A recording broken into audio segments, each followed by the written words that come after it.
Hey guys, welcome back to True Crime and Tarot. So you guys are not going to hear me cry today. Pretty sure everybody's going to be happy about that. At first, I just, I know nobody's in here. I never tell anybody when I'm going to do these lives like this, just impromptu. But, I'm sorry that I cried on my last live. I really shouldn't have went live. It was right off the heels of listening to that entire interview. Hey, Jam, good to see you. But yeah, I was just saying that I really shouldn't have went live. I was highly emotional. That interview was really triggering to me. But I've had a couple days to, yeah. I'm glad you're here. I just went on actually. So, but there was a couple things to me that stood out about the Jose interview, and I'm sure we're going to be dissecting this for quite a while. But there was one thing that really stood out to me. Aside from the obvious things, was that he was asked directly. It was very emotional, Jam. Very. It really did take me a couple days. Yeah. But here's the thing. I noticed this because this has always been a question for me about Candace and Summer's relationship. I've always wanted to know what were the dynamics between those two because we've heard different things. We've heard that, she was jealous of Summer because Summer got all Don's attention. And I've also seen, I follow other tarot readers sometimes and stuff, and I've seen them say a lot, especially one that I really respect, one that's usually really good. She really pointed out the jealousy with Candace. And so in the first interview, Jose was asked that question directly. He was asked if Candace was jealous, and his answer was no. I'm going to play that real quick so you guys can hear it. And then in the second interview, he's asked about trafficking. And he says that Don would not do that, but Candace would because she was very jealous. So it's conflicting. There's two opposite things that can't be true at the same time. One or the other has to be true. But here's what he said in the first interview. I know Candace it seems like she's been jealous of other women. Truthfully, she's been cheated on and lied to and stuff. I get that.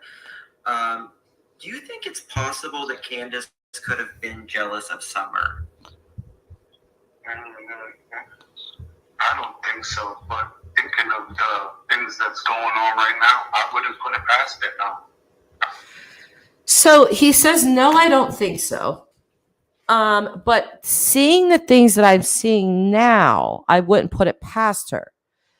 So that was an odd statement to me. I was like, okay, because I honestly expected. Why is my avatar not up? That's so annoying, guys. Exit solo layout. No, I want the solo layout. I don't know why my little thing's not showing up here in the middle of my screen. It's kind of annoying. Can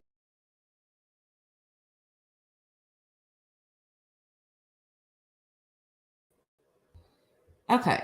I don't know why it's doing this. Hold on. I don't want it this way.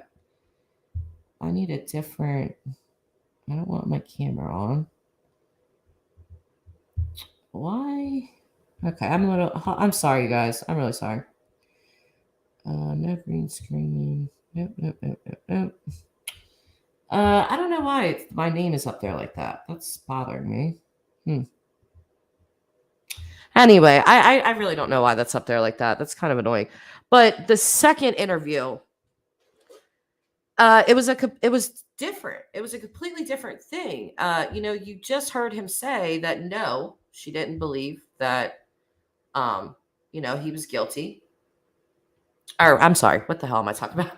That he didn't believe that Summer was or Candace was jealous of Summer.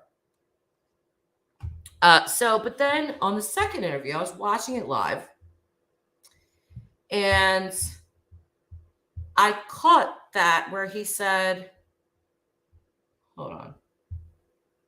Okay, so here we go. Can you guys see this? You guys can see this, right?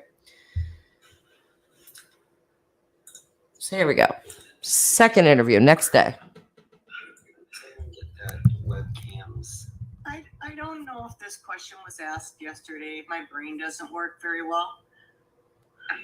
Jose, what do you think the possibility of Don or Candace selling Summer?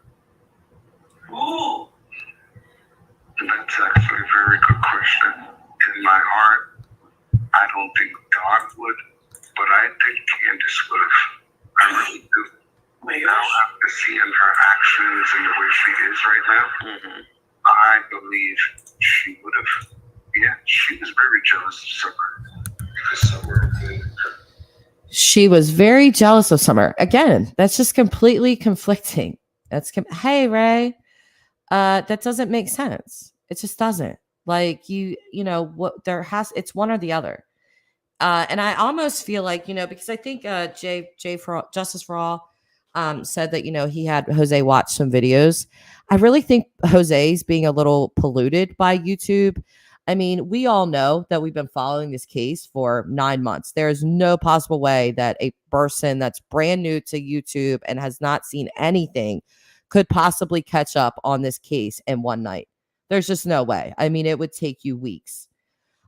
So I don't know what exactly Jose watched. I don't know what YouTube videos he watched, but to me, it just felt like in the second interview, he was really parroting, mocking or not mocking, mimicking Allie. Like everything Allie said, it's sort of like he was like giving her, her perspective. I don't know. It just, and I'm wondering, like, has he talked to Allie? Are they back in touch? Like, why? It just seemed like he really, he talked good about Allie in the first interview. And I feel like the first interview was more truthful than the second. I feel like the second one, he was putting on even more like the hero cape kind of. Even though I will say again, I do appreciate him acknowledging at least that he could have done more. Allison Frey. Jose is too wishy-washy. Well, yeah, because like I said, I feel like he's really being polluted by YouTube. And I really hope, you guys, that he is not one of these characters from this case that comes onto YouTube and just stays. Like, how many of them have we seen do this? Honestly, Hunter's dad over here monetizing channels, Don, Candace, Jody Sue, like all of them. They're all on YouTube now, and it's just crazy to me. So I'm really hoping that he doesn't linger around YouTube. I like Jose. He sounds like a nice person, but I don't like people that are coming in that are, involved in this case and then making a YouTube like Candace and just making money off of your missing daughter. Like, no. Okay. That's just absolutely ridiculous to me. And I hope Jose doesn't become one of those people. But yeah, Jam. He really was building Allie up quite a bit, wasn't he? He told a story about, Allie going, and I do believe that. I do believe that happens. I believe that Allie went to the store and bought food for them because I think she said that in the interview. But again, I could have swore these interviews were very long if you guys watch them. But I could have swore that Justice, and if I'm incorrect, you please correct me, but I'm pretty sure that Justice said that he had him watch the interview room. So I'm pretty sure he probably watched Allie's interview, especially, but he seems to almost, I want to say, like, still have like love and feelings for Allie. Like, it kind of felt like that, he's really talking her up. Ray Bird. I was surprised that he didn't accidentally call Grandis Candy. Yes. Thank you, Ray. You know what? I don't know if you put that in anyone else's chat. I noticed the same thing. And he also called the interview room TRI. I'm a member of Chris McDonough's channel. I don't even call it TRI. I don't know how many people do, but I always just say Chris's channel, Chris McDonough, the interview room, whatever. But I just thought that was really telling. And yes, for him to call Grandis the whole time without slipping once, and you knew this woman personally, that just was weird to me. I mean, I don't know how much he was prepped, for this interview. I don't really know, but that just seemed odd to me that you had adopted that name already, but you knew this woman in real life. I would think that you would call her what you called her in real life. And it probably have to be corrected, like, hey, I know that's what you called her, but just to be clear, we all call her Grandis. So, but that never happens. You're right. He did not slip. And Raybird saying, usually it takes a while to be consistent with a new name. I didn't see the second interview.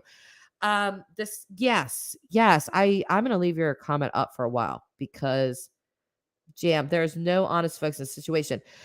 Jam, I find Jose, I will say in the first interview, I feel like that was more real. I feel like, he was brand new. That was his first time ever, being live. And I feel like he was just spilling it all out. There was a little bit of a heroism, complex with him, wanting to, I was standing up to Don for everything, but I don't know. There's a little bit of chest pumped up there, I think. But the second interview just did not feel as authentic to me. And like I said, I just feel like he's watched too much YouTube content already. For you to go from day one of saying, hey, is Candace jealous of Summer? No, I don't believe so. But after all I've seen, I don't know. Well, what have you saw? And to the second day of, yeah, I think Candace could have trafficked her because she was very jealous of Summer. Well, wait a minute. Hold on a second, Mr. Jose. You don't say here, sir. So Elijah, and just so everybody's clear, I am not ripping Jose apart, okay? This is not anything against Justice for All. I appreciate the interview. I'm glad he did it. This just gives us more insight into the case and look at it objectively. Am I going to rip Jose apart as a person? Absolutely not. But am I going to look at his interview? For sure. For sure. I mean, we're covering this case. We're watching this case. Of course, we're going to do that. But there is no reason to rip anybody apart. I feel like I always have to say that. Not specifically to you guys. You guys are good people in here. But to anybody else that watches and doesn't really comment much, please don't just go all out and rip these people apart. At least they did come forward. So if we rip every single person that comes forward apart, nobody's going to come forward anymore. But we can ask, like, hey, Jose, you said this and then you said this. So can you please clear that up? I would really love that discrepancy cleared up.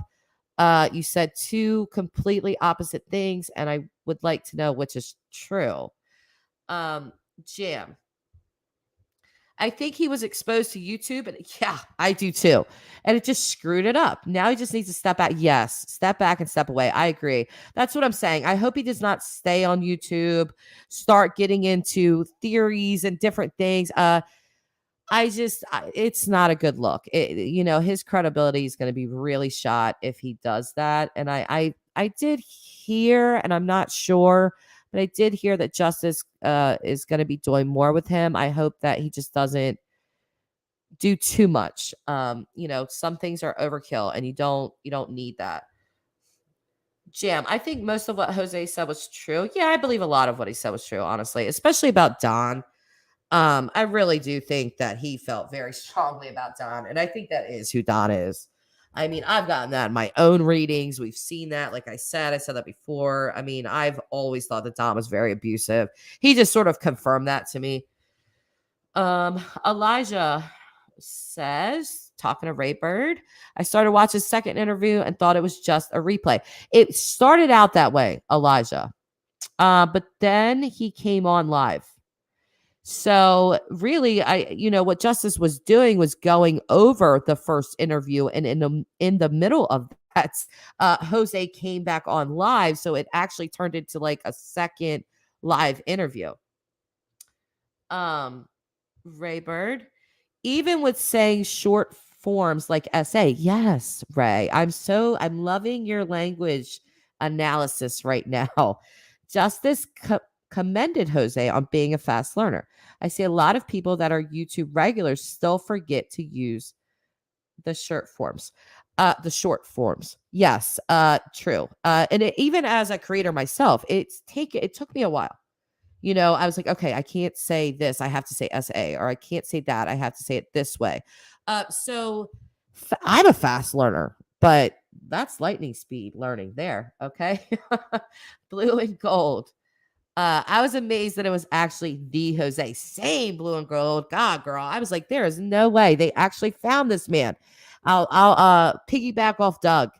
She and chasing truth. You know, Jose is officially freed from chasing's porch and from Allie's belly button. So I was shocked too that it was the real him. But after really focusing in on his actual info, he exaggerated. Oh, I didn't read the rest of his comment. He exaggerated so much, and obviously not an off the cuff thing. Did you Blue and Gold, did you watch both interviews or just the first one? I'm just curious. Hey, Plant Diva, so good to see you, hon. Yeah, Elijah, I screen recorded the whole thing, so I do have it. I try to respect justice and wait 48 hours. I still haven't even clipped anything from it. I mean, I did just play audio from it, but try to respect that he did ask for 48 hours. So I think, there's no reason not to do that. Jam, did you all hear Justin talk to him about that him and I see? Okay, wait, let me start that over, Jam. I don't know if you're typoing or if I'm reading bad.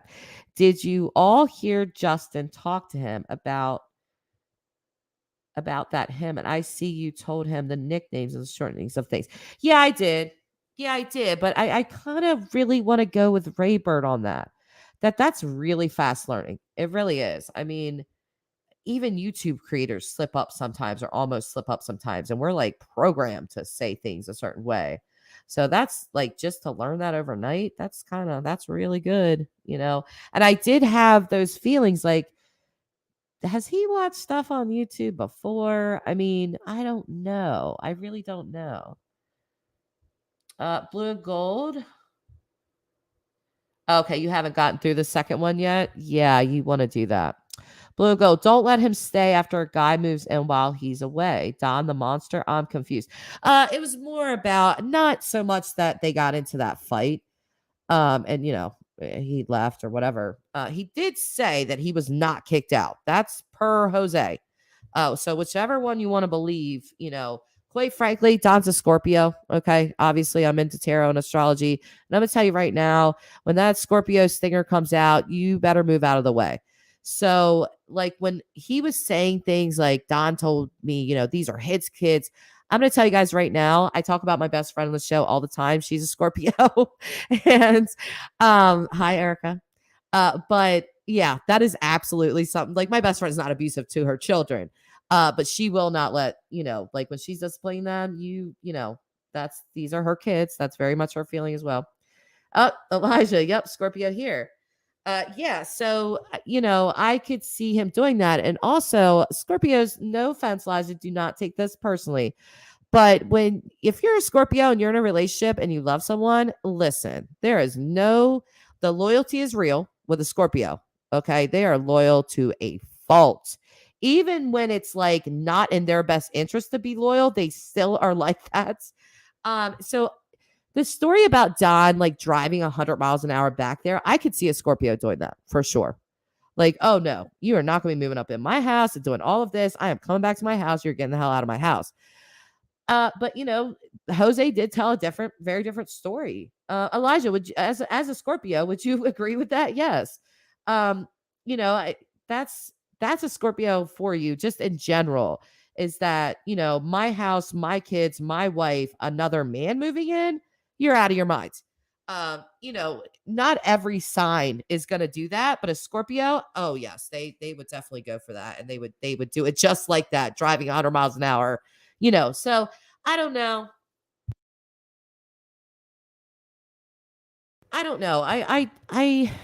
I'm trying to look for the benefit in Jose lying.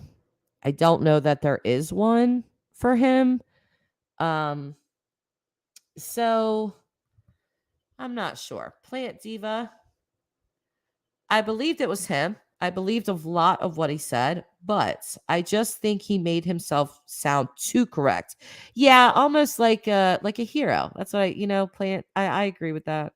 Like he was perfect. I don't know, hard to explain. Yes, yes.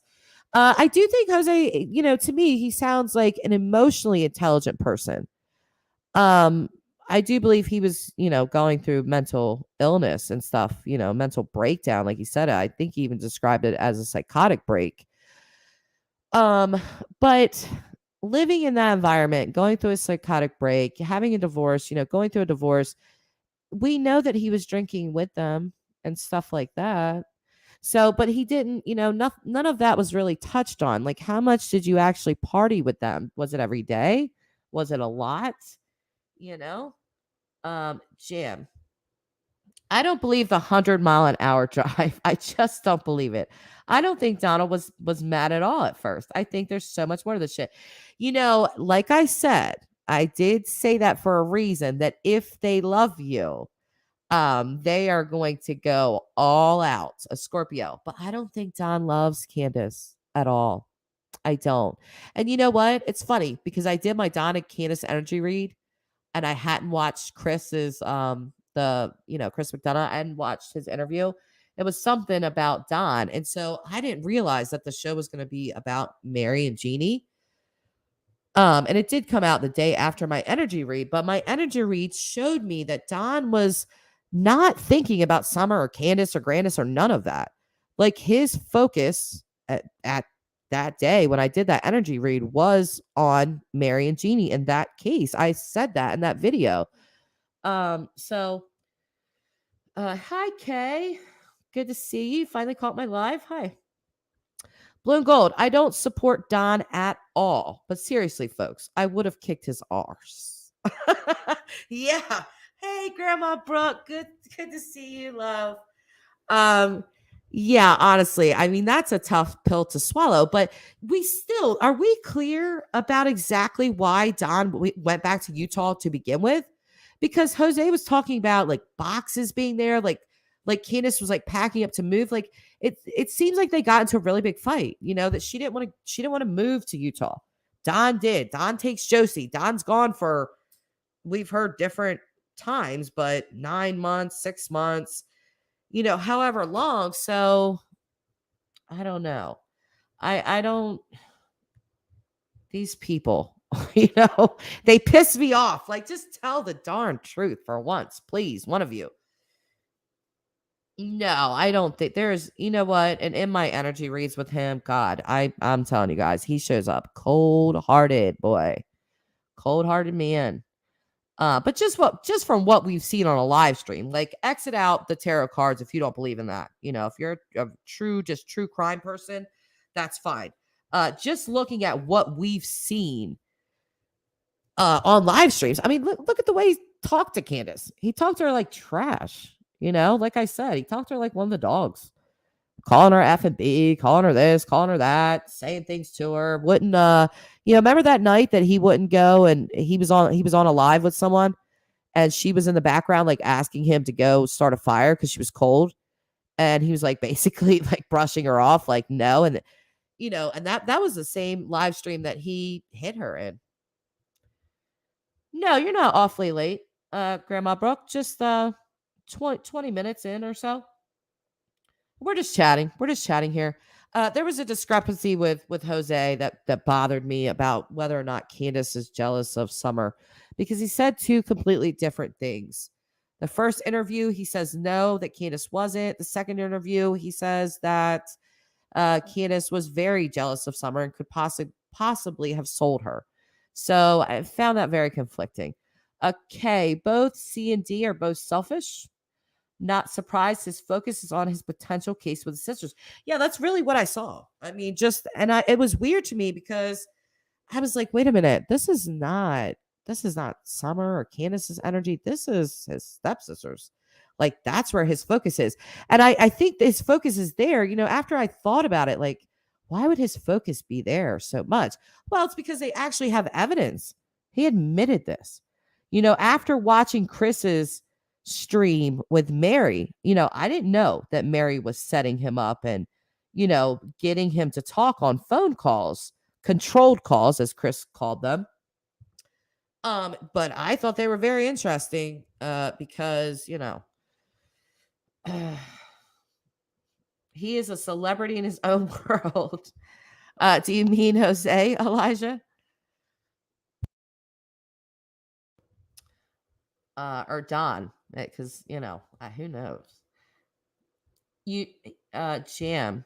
I feel he may be incapable of loving. He very well could be, because when you look at the animal abuse from Don, who did we hear from? Mary saying that as a teenager, Don set a horse barn on fire. Then we have the horrific kitten story. And then you hear Don himself talk about the dogs. Oh, them dogs are dumb as shit, or whatever he said. Sorry for the language. But, dumb as hell, whatever he called them. But he just really struck they were the stupidest creatures on the planet. There's dumb dogs. He didn't care about them. Yeah, Don, Elijah. Yeah, I agree. Don's definitely a celebrity in his own darn world. But so with this abuse towards animals, it says a lot of things about a person. You're very capable of hurting people and creatures that have no defense. And that's very bothersome. And there's a lot of studies about people that hurt animals as children. So I'm sure we're aware of them. If you follow true crime, you know what it is. Blue and gold. I know, right? LOL. It's been so heavy. It's been very heavy. I might have to step back. But I say that every day. Does this mean I'm addicted? It does, blue and gold. It does. Do you want to put your Cash App in the thing? Because all addicts apparently, just get their Cash Apps and stuff thrown in chats, and we can buy you stuff off a wish list if you have one. I'm just saying. So, sorry. I have to, I have to throw some humor in with this ridiculousness, or I'm not going to get through this. Let's see. And that's not even really funny. It's not funny, but it is what it is. Jam, I try. That's why I watch so many different things, but Donald keeps coming back to me as the one. Yeah, I know. Jam. For a while, and I still believe this because Candace was the one at home. You were the person in charge that we know was in charge. But Don, no. I've said it before, and I'm going to say it again. And I've seen people ask, why are we talking about Don? Well, Don's a huge part of the story. I really do believe that Don abused that whole family. I definitely believe that. You see it in his behavior. You see it in his behavior towards his victims. My mouth dropped when I was watching the McDonough interview. The Mary phone calls and stuff, and he goes, "Oh, I don't know who those women were. They're probably some paid prostitutes or something. I don't know." And I was like, "What? Did you really just call your victims paid prostitute? Like, dude, come on." Sorry. Getting blue and gold. I'm not even gonna put the gang up on the screen, okay? But for real though, like seriously, I'm definitely joking with you. But that's so ridiculous. Blue and gold. Yeah, I agree. The maternal instinct isn't on the hill either. No one has had any boundaries. Add alcohol and minors, bad recipe for disaster. Absolutely. I feel like there were no boundaries in this house at all. I really do. I feel like Don, with his faux religious beliefs, because in my opinion, his religious beliefs are BS. You're welcome to your opinion. That's mine. But, I think he did see, I'm the man of the family and I bring in the money. And I just see him as that type of guy. And I think it really did just trickle down from there. Candace being emotionally a wreck, not having the mental capacity or emotional capacity to really do what she needed to do with the kids, get away from Don. So I think the entire, environment was just so toxic and so messed up. Jam, he may be, and I'm no doctor, but he may be a sociopath. Yep, he may be. I don't have a degree in that either, but you watch enough True Enough Crime, you'll start to learn some stuff. But yeah, Don definitely for sure has some mental disorders that I suspect, but narcissism, huge one that I feel like Don definitely a narcissist. Sadly, you can do your Cash App. Yeah, I'm throwing that up on the screen. Sadly, you can do your Cash App, but don't say Summer's name in the chat. Yeah. Yep. No Summer's name. You know what? I have that too. I can pull my screen back up and play that. But yeah, for sure. That's exactly what he said. Take Summer's name out of the chat. That blew my mind when I watched that. I was like, you gotta be kidding me. So you have the mother of a missing child on your channel and we're not allowed to ask any questions about Summer? Or, well, I shouldn't say we because I'm not a subscriber to that channel, but other people, they're not allowed to say anything about Summer. How odd. Why would that be? And I also will tell you guys in my energy read that I did on Donna Candace, before that, I was going to clip all this stuff. And that's why I have the clip of Benny Keys saying that. But I really saw that Candace and Don both have put Summer to rest. They, in their minds, this is over. They know what happened and they really want it to go away. Just be done with it. Like we've made peace with it. Everybody else needs to make peace with it as well. And so when I seen Benny Keys tell everyone, oh, take Summer's name out of the chat, I'm just hanging out with my friend, I was like, oh, wow. That's really crazy because that's exactly what I saw in the cards for Candace. Kay, I think Candace is mainly responsible, but Don helped cover it up. He's capable of that darkness. Yeah, I that's kind of, yes, I feel like that Candace, because she was the parent in charge. She was there. We know that for a fact. Don's whereabouts to the public, to us, are iffy. He could have been at work all day. He couldn't have been at work all day. We don't know. I'm sure TBI knows, but we don't know that. So, but we do know that Candace was with her. So I agree with you that she's mainly responsible for whatever happened, but that Don covered it up. Yes, that's exactly what I really think. Raybird. I believe Don is really manipulative and emotionally and physically abusive to everyone in his life. He hides behind religion when it is convenient. He has no morals or boundaries or conscience. Raybird, you are on the mark today, love. Yes, I fully agree. Just fully agree. Yeah.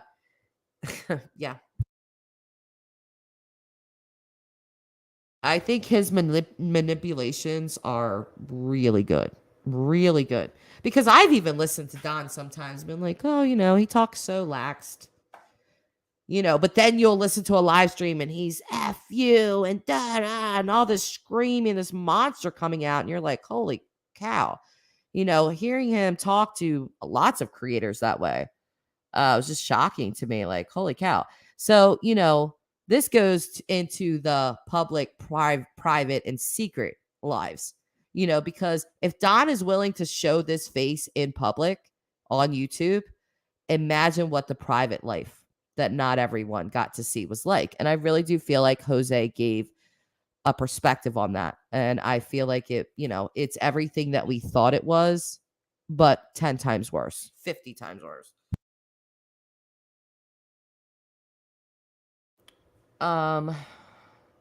Bipolar. Grandma Brooke, you're doing a diagnosis now. Let's all put on our doctor hats, guys. Everybody put your doctor hats on. We're not doing tinfoil hats over here, okay? Doctor hats on. We're gonna start diagnosing Don. Let's do that. I'm just calling him a monster. I feel like that just covers all spectrums with him. Okay, that's horrible. That would not allow anyone to ask questions about Summer. No, listen, I'm telling you. I have that clip. I have that clip right now. And yes, he did. He told his mods to take Summer's name out. Not talking about her. Wasn't about her. It was about him hanging out with his friends, which is just what does that even mean? You know this woman because her daughter is missing, correct? So the reason that you have her on your channel is because her daughter is missing, correct? So why are we now just hanging out with Candace? I'm sorry, did I miss something? Last time I checked, we're looking at a case here, not hanging out with the Wellses. Oh, Grandma Brooke. Okay, I was joking. You guys, I hope you guys understand that. Well, I'm bipolar. You can see the symptoms, huh? That's interesting. Oh, Kay. Yep. Kay's backing up what Grandma Brooke is saying with yes, lots of sorry. So his constant apologies for the outburst, I guess, Grandma Brooke, would that go along with bipolar? Elijah. Hopefully one day when the boys know they are truly safe, they will tell what really went on in that house. Yeah, I said the same thing, Elijah. That I hope that where they're at, that they feel safe enough that they can speak on things that occurred inside of that home. It has to be terrifying for them if it was as bad as Jose said it was. And again, I do believe a lot of what he said. In their little young minds, it's got to be really scary. Like, could I be put back in that home with my parents? And if I am, I definitely don't want to tell. My dad's going to beat me or, whatever. So I just really hope that they have been made to feel very, very safe where they are. And that exactly what you said, that they're able to tell. Plant Diva. Sometimes I wonder if Grandma and Candace did take Summer somewhere to keep her safe from Don. Seeing as Grandma and Candace have both been SA'd. Plant, I wish that were true. I really do. But I don't know. We don't know what happened. Your theory is as good as mine, I guess. But I don't think they did. I don't. I honestly think that Grandis and Candace both, learned behavior is learned behavior is learned behavior is learned behavior. So I just think that sexual assault was normal to them. It's like, well, this is what men do, as opposed to, someone like you or I that would be horrified at it. I don't know. Did they turn a blind cheek? Jose described them as being terrified of Don. Did they look the other way? I don't know. I find it so improbable that Don has this lifelong history of sexual assault, and he has a prime potential victim sleeping in his bed every night, that nothing happens. I have a very difficult time believing that.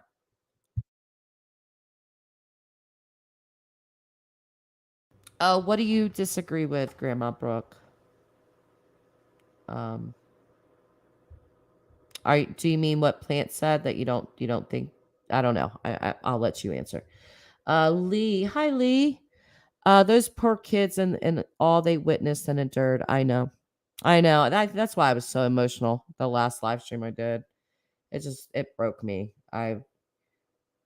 He never stopped. They never stopped. They don't. This is what I'm saying. What do we know about pedophiles? We know that they don't stop. This is what they're attracted to. This is their attraction. It's disgusting as it is. That's their attraction. There's no true real rehabilitation for guys like Don. There's just not. There's things that they could try to do. But there's never any guarantee that they will not reoffend, because most of them want to. But I've actually watched. There's this guy that he's a self-admitted pedophile. Okay. But he says he's never acted on it, but he's admitting it. He's on YouTube. You can look him up. And he talks really openly about it. It's kind of disturbing. But at the same time, I'm watching this guy and I'm thinking, are you grooming the audience right now? That people will feel safe around you with their kids because you're being so open about who you are, because, being open and honest about it. Because I think he did say that like, he was around his friends and their kids and, he would never do that. Well, I'm sorry. Your friends are better than me because you would not be around my children.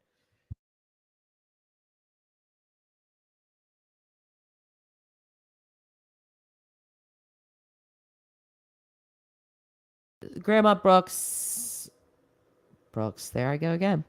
I was disagreeing about Candace and Grandis hiding her because of their own history with SA. Oh, okay. Yeah, I don't think so. I just don't. I wish that was the case, but I just don't believe so. I really don't. Yes, blue and gold, very true. Alcoholism, very progressive disease, drug addiction as well. And you got to wonder. I always think about Candace being a carny. You guys know about carnies. We have a state fair that comes to our state every single year.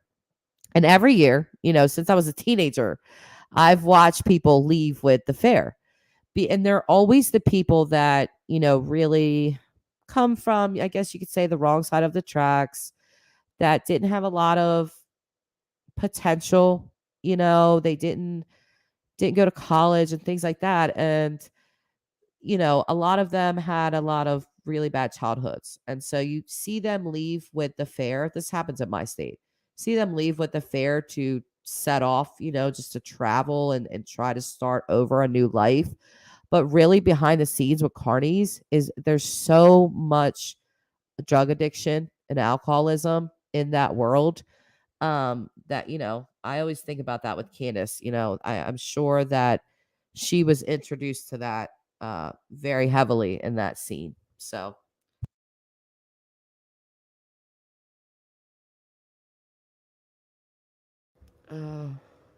Yes, Grandma Brooks. Isn't that yeah, let me take that down. I don't want to leave that up for too long. But isn't that disgusting? Like, I mean, and I felt like what is this? Like, are you grooming your audience so that people will say, "Oh, this is a guy that he admits it. He's open and honest about it. He's not going to do anything." No, this would be the guy that I would watch even more around my kid because I'd be like, "No, you're not going to hide in plain sight with me,"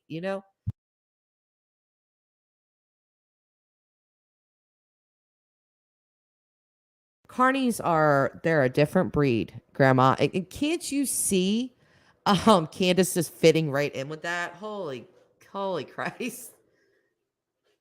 Yes, he is actually trying to promote that lifestyle. Yes, he is. I'm sorry. That is not you guys ever heard of that? The MAP people? What does that stand for? I can't even remember what it stands for.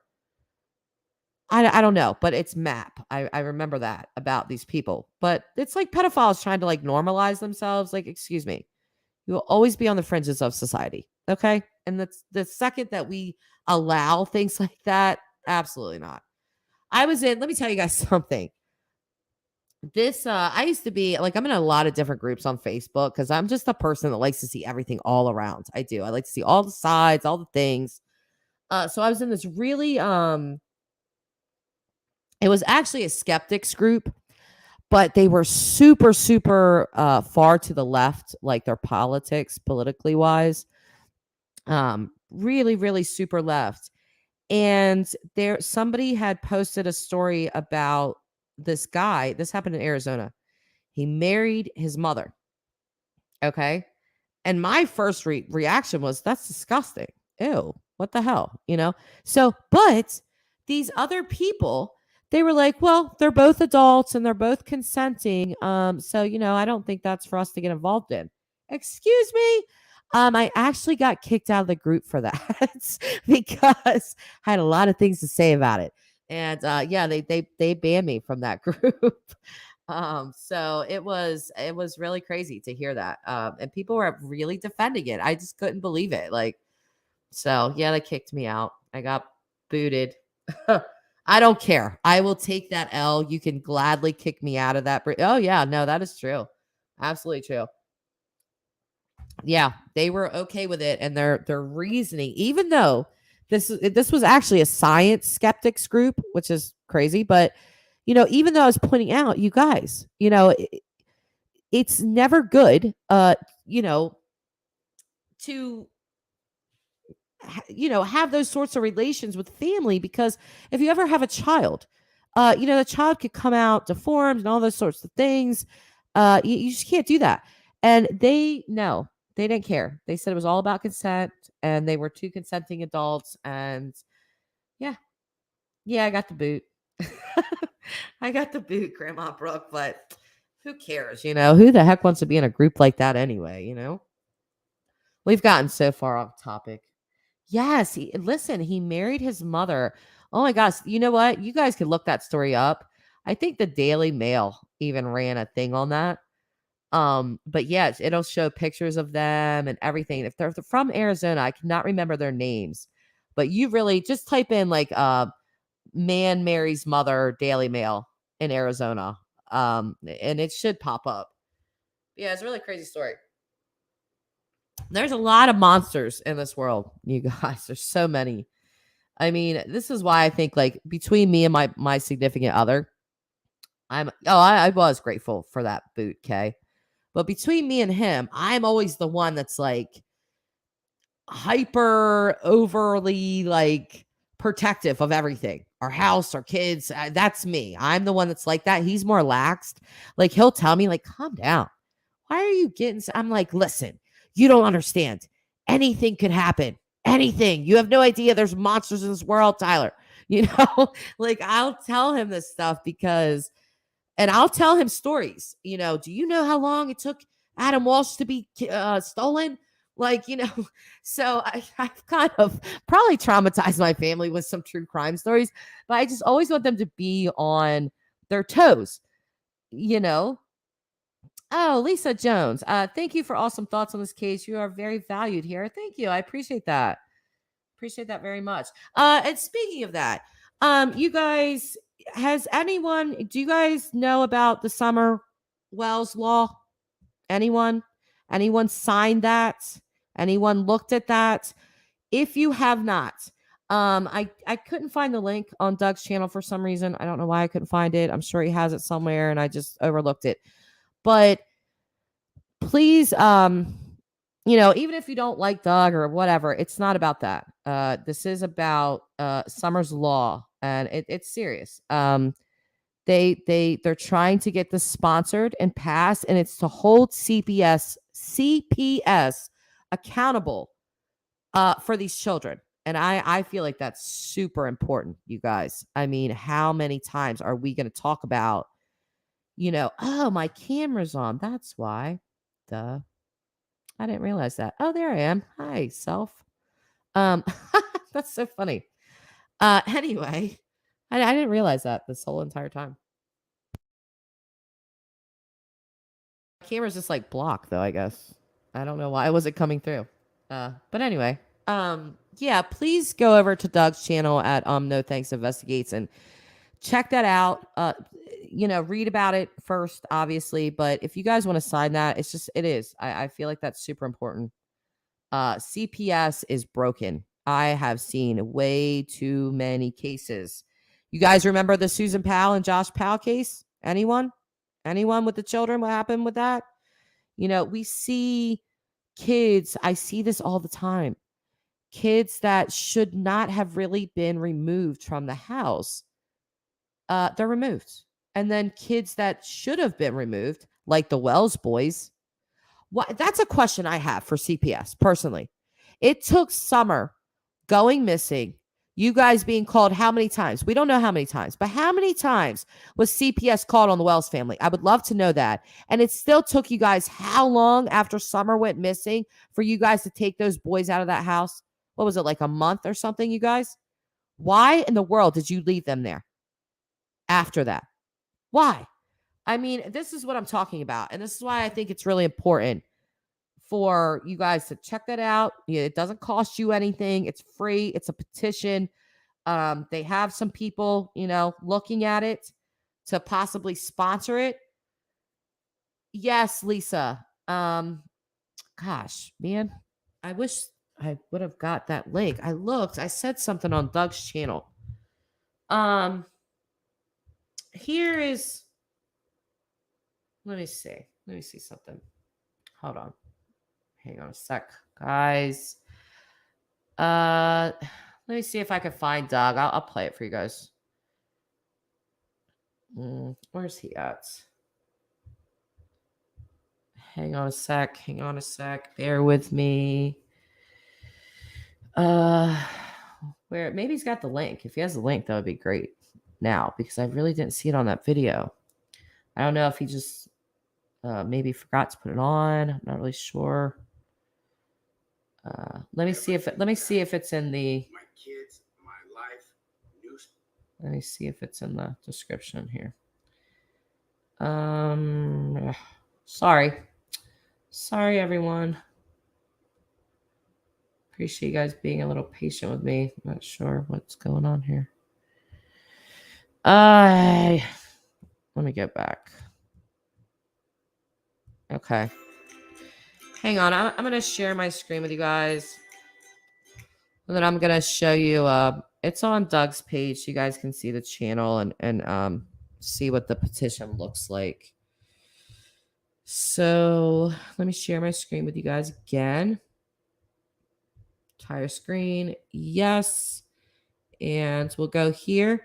So this is No Thanks Investigates. My world as I know it. To get my Let me get back here. I don't know why it keeps restarting there. It's time for church. There are no churches. You're lying. Can you guys see that? Can you guys see the screen? Yeah, I'm pretty sure you can. Or why does it look like that? First and foremost, Oops. Summer Wells is the reason behind all of this. Not only the reason the world cares so much, but the reason why we created this bill called Summers Law. As soon as we get the 2,500 signatures, we'll be turning this over to bill writers to write a bill so we can put it in front of legislation. Now, this is not a Summers Law for Tennessee. What this is a bill for all 50 states for CPS to prevent child neglect and abuse, to make sure that they're funded, staffed, and doing things properly to make sure and ensure that our kids of this world are safe, no matter where they're placed, put, or kept. Oops. So that should just show you guys what it is. And I am going to get the link from Doug, and I'll probably post it in my community tab so you guys can read it thoroughly, and sign if you would like. I hope that you guys do, because I think this is really important. If Summer and her brothers had been removed from that house, she would still be here, you guys. We wouldn't be here talking about any of this right now. And again, I think they acted way too late with the boys. I mean, you could disagree with that, but I don't see why it took as long as it did to take them. Like, I don't think Josie should have ever been in an interview with Don talking about Summer on the news. That just should have never happened, in my opinion. Lisa Jones, in my opinion, I don't have any sympathy for the family. They were the adults. They should have taken care of all of their children. Yeah. Yep. Sure enough. Lee, my question for Jose would be, how could you leave knowing what was going on in that home? Sorry if I've already brought this up. I don't know that you have. And it's a good question. And it's one that he even addressed himself. You know, I think he does feel bad. I do think he feels bad. But again, guys, if you see something, say something, please. And sometimes I have done that. I have called CPS on a person, one of my neighbors. I've done it. And unfortunately, the child was not taken out of the house, even though to this day, you know, I think that she should have been. I think there's a lot going on with this kid, but I'm live. Hang on just a sec, you guys. My oldest daughter is wanting to talk to me, so I'm going to mute my mic, and feel free to chat in the chat. Hang on.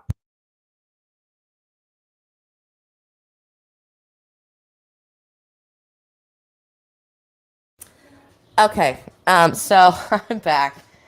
Yeah, no, I think that's a great question, Lee.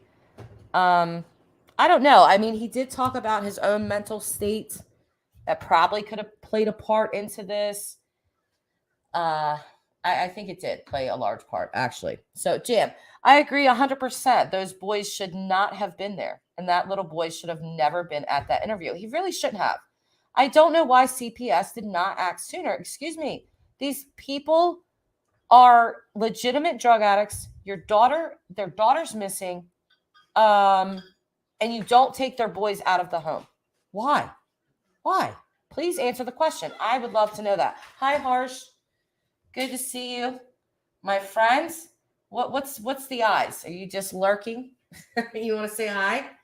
I know I said it, I commented on your video, but you really did do an excellent job presenting a different point of view there.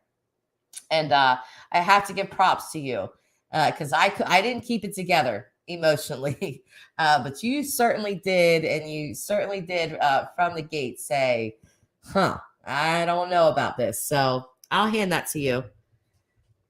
Multitasking. I had to take a break. I couldn't be going live after that. I stayed off for a couple days. I mean, I was still watching other people and stuff, but yeah, we love Harsh here. He's multitasking, doing his excellent editing, I guarantee it. Harsh, I would love to know what the heck you use, honestly. Like, your videos are so nicely put together. I'm always in awe of them. Like, dang, he does a good job. Lisa Jones. I grew up in foster care. We had an awesome family. We were lucky to have them. That's very good to hear, Lisa. I know that other people didn't have that same experience, but I'm glad that you did. Plant Diva. I watch a lot of channels, but only comment on about 5. I definitely lurk. Yeah, I love that you comment in here, Plant. I think for some people, this channel, they feel like they're kind of heard here. Because even I, the second interview with Jose, Justice did send out a link for me to come up on panel.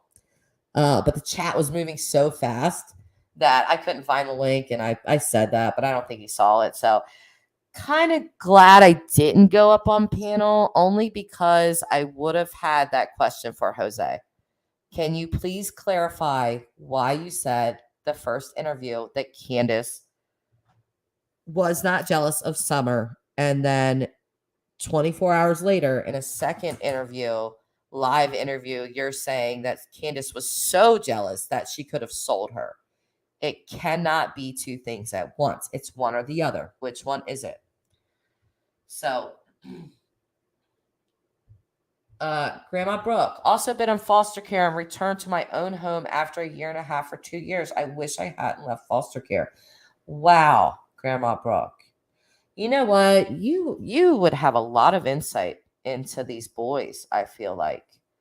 Because that's what I was talking about earlier. There's got to be something in the back of these little guys' minds that's like, what if we're returned to them? Oh, Harsh. Yes, of course. Here's Harsh. Jose full of never. I know you definitely what you think, Harsh. Yeah, I feel like you would have a really good perspective into that, because I feel like they would be scared, like thinking, like, if I tell the truth, what if I'm returned back? Dad beats me or something. Like, you don't know. Mom beats me. I mean, we did hear the story of Candace making them. And I'm sorry, I don't know why everyone disbelieves Leslie. I think it was something, she said she was a nurse and then she wasn't, or something. I don't know. But I do believe her story of Candace making the boys lay on that hot, pavement. I just believe that. She told it with too much anger and emphasis. When I'm really upset and I really want to get a point across, that's my demeanor. And she was telling that. You could tell she was feeling those emotions, that anger, while she was telling the story. So I do believe that Candace was also abusive to them, even though Jose said, she would correct them. But it's only like when they pushed her or something like that, like pushed her to her limits. But I don't know. I don't know. I feel like they were really rough on them boys as well. Harsh, if he let me question him, it would be a different story. I know. Can we make that happen, Harsh? I'll be the mediator. I think I would make a good mediator. um let's see, plan. I think Hosanna. Who the hell's Hosanna? Not just introduce random new people into this. I think Jose is a first-hand witness to the lifestyle up there on the hill. Oh, absolutely.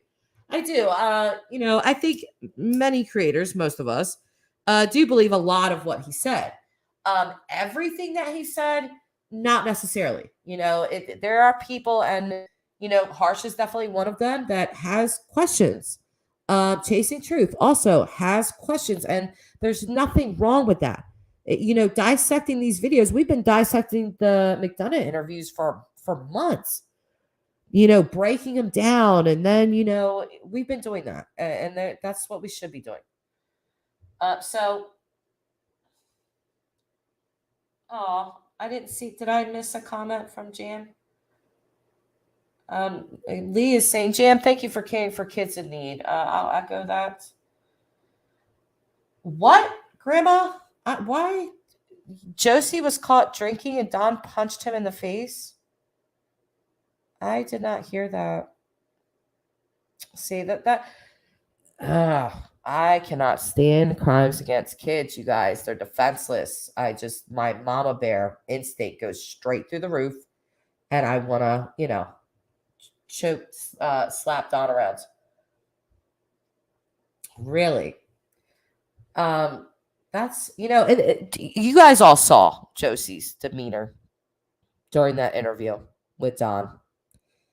That child, to me, looked very scared, very sad. I couldn't imagine. I just couldn't imagine. I have to really be thankful the way I was raised, because these kids had it hard, and that's putting it lightly. Lisa, I listen a lot and don't comment in rooms. I want to learn more about the kids, and poor Summer. Sometimes I got to keep my big mouth shut and just listen. No, it's okay to talk in here, Lisa. I encourage you. Different opinions are definitely welcome. Just make sure you keep it classy. That's all I ask. Kay, I believe most of what Jose said. However, he said the first night she had WIC, the next night she had food stamps and not WIC. Yeah, I heard that too. I did see that too. I caught that too. I wonder if he just did not know. If he didn't know the difference. Because there is a difference. If you guys don't know what WIC is, it's something that mothers can get for their children under the age of 5. And it's stuff like they can get milk and cheese and cereal and, different like basic stuff like that. But food stamps is where you can actually, go and buy any cold food, meats, anything that you want. You can't do that with WIC. So I don't know. I did catch that though. You're right. Women, infants, and children. Yes, that's exactly what it stands for. Grandma Brooke is correct. WIC stands for women, infants, and children. Elijah. Oh, Harsh, what the heck does Candace mean when she says anything? Guys, can we make a petition to get Harsh on a panel with Jose and let him go ahead and ask the hard questions? Because in my opinion, I think he would be an excellent interviewer.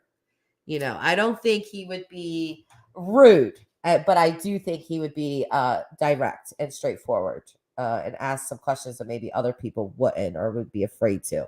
So when she's offered nuts, yeah, really.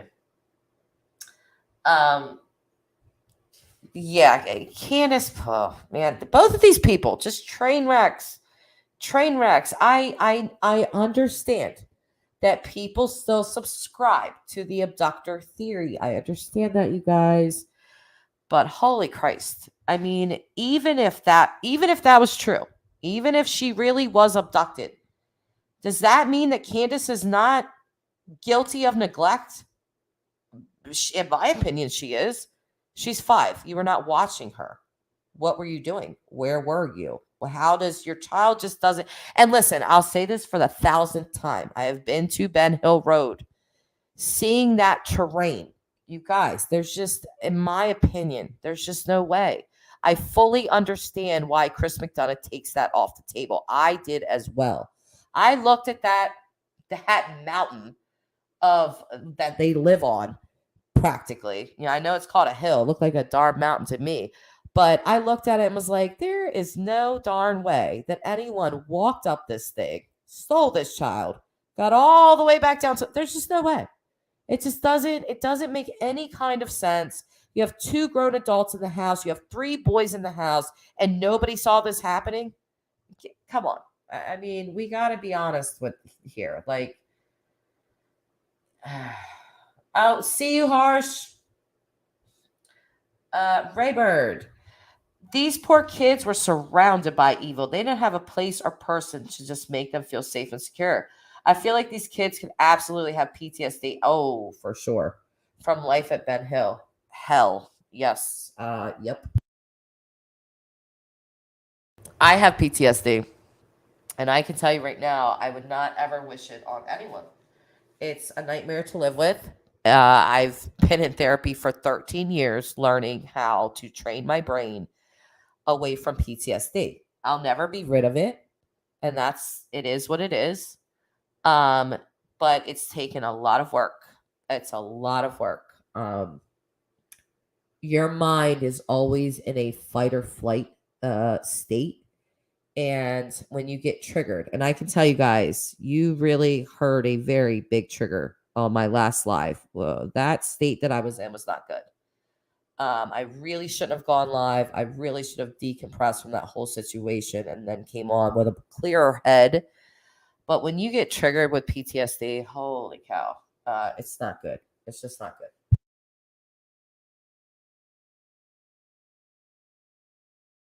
Yes, Grandma. Oh, so you definitely understand. If you have then I know you guys know. You know exactly what I'm talking about.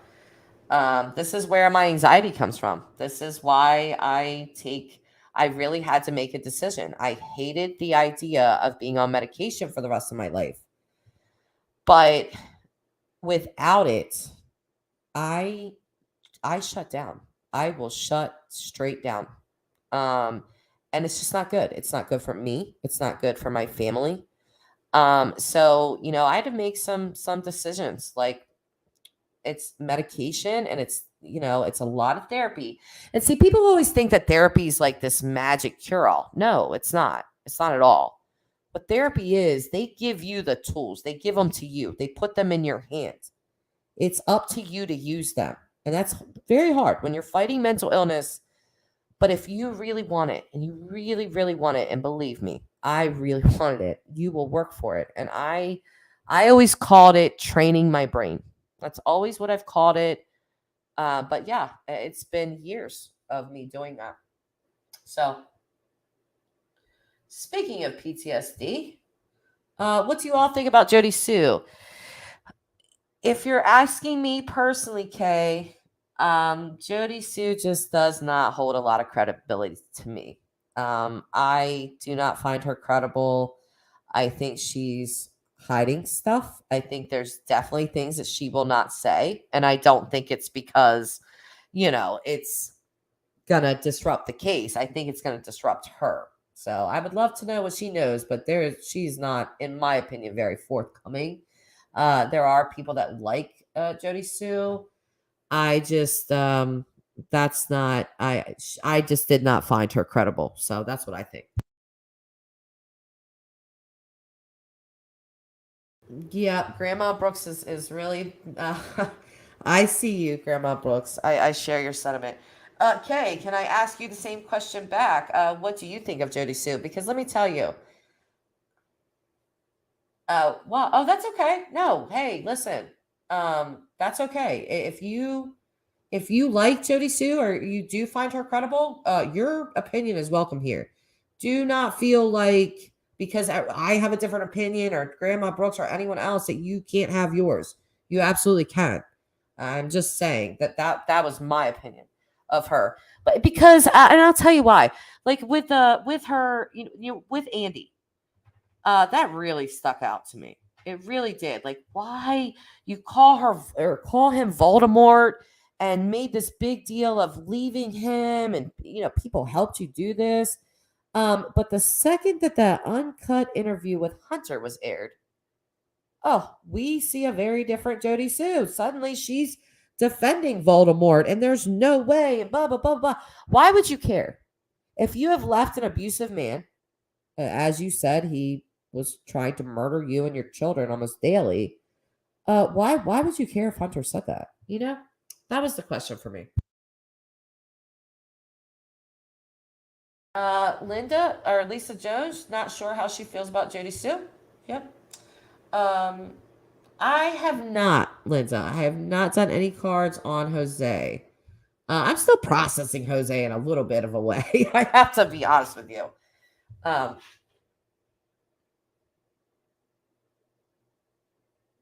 Oh, Grandma Brooke, I can't listen to these mealy mouth people who can't enunciate so their watchers can understand them. Well, I kind of mess up my words a lot, don't I? I feel like I do. I might do that. I might do that for you guys. You're going to have to give me a minute, though. He's still triggering to me, just in some ways. Not him himself, but like what he said. So maybe I'll do that this coming week. I do have an interview tomorrow with Nicole. I need to reach out to her. This interview rocked me, and I really need to reach out to her and make sure that she's still coming on for the Michael Vaughn case. Kay says, and I'm pretty sure that she's talking about Jodie Sue. Kay has mixed feelings. I don't like or dislike her. I'm just perplexed about her movements. Yeah, I feel like you said that better than I did. Same, kind of. I just perplexed about her movements. Yes, I have to agree with you there. Plant Diva. Jodie Sue has said so many incriminating things. I believe there's some things she is not allowed to discuss on this case.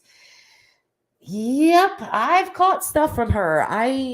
She got a little much for me. I was catching things and I was like, you know what? I'm not really believing you here. So I kind of just really stopped watching. Yeah, that's it. So I just didn't find her credible. Linda, I believe 99% of what Jose said. I think he did sleep with Candace. Yes. Oh, Linda, girl, let's get into the tea. Everybody pour your cups with this one. Sorry. I get a little ahead of myself sometimes. But yes, I agree with you. I was thinking when he was asked that question about why they fell out, there was like a little pause there. And then he goes, it was because of me. I'm not going to lie. It was because of me. But the reason given for the falling out just didn't make sense. Why would Allie think this? Why would this happen? He describes Candace coming and laying behind him at nighttime, that she was so emotionally starved that she would do that. He was talking directly to her and saying, I bet you didn't think that I knew that, but I knew that you were doing that. And I let you lay there because I knew, basically like you needed another human body you just needed to feel comfort, I guess. And I'm paraphrasing there. I'm not quoting him. But I think there was something going on. And I do think he is the whole reason for Candace and Allie's falling out. Looks like everyone's agreeing. Eliza is saying yes. Plant Diva, she's definitely agreeing with you.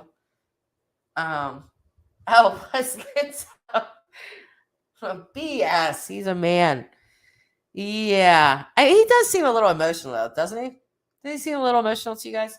He does. I mean, there's nothing wrong with that. Nothing wrong with that. I'm just saying, like, I could actually see him being that type of guy that, like, is really, has actually a female friend. But I just think there was something more there. Because I started thinking about it, and I was like, it's almost like Jose really did step into Don's shoes. He's talking about cooking for them and how Grandis and Candace were just amazed by that because Don did not do stuff like that. And how the kids liked him, and he was trying to show them how to, live better, I guess. So it's like I don't know. And then him and Don, he said that it was constant, that Don was constantly accusing her of sleeping with him. I don't know. It kind of felt like to me like he did sort of really step into Don's shoes and, kind of took over the family a little bit. And he said that. He kind of said that because he was like, with the right support system around her, she could have got away. And it wasn't long after, Don got out of jail and, Candace, I guess, accepted him back. Obviously, she dropped the protection from abuse order. But that's when he left, so.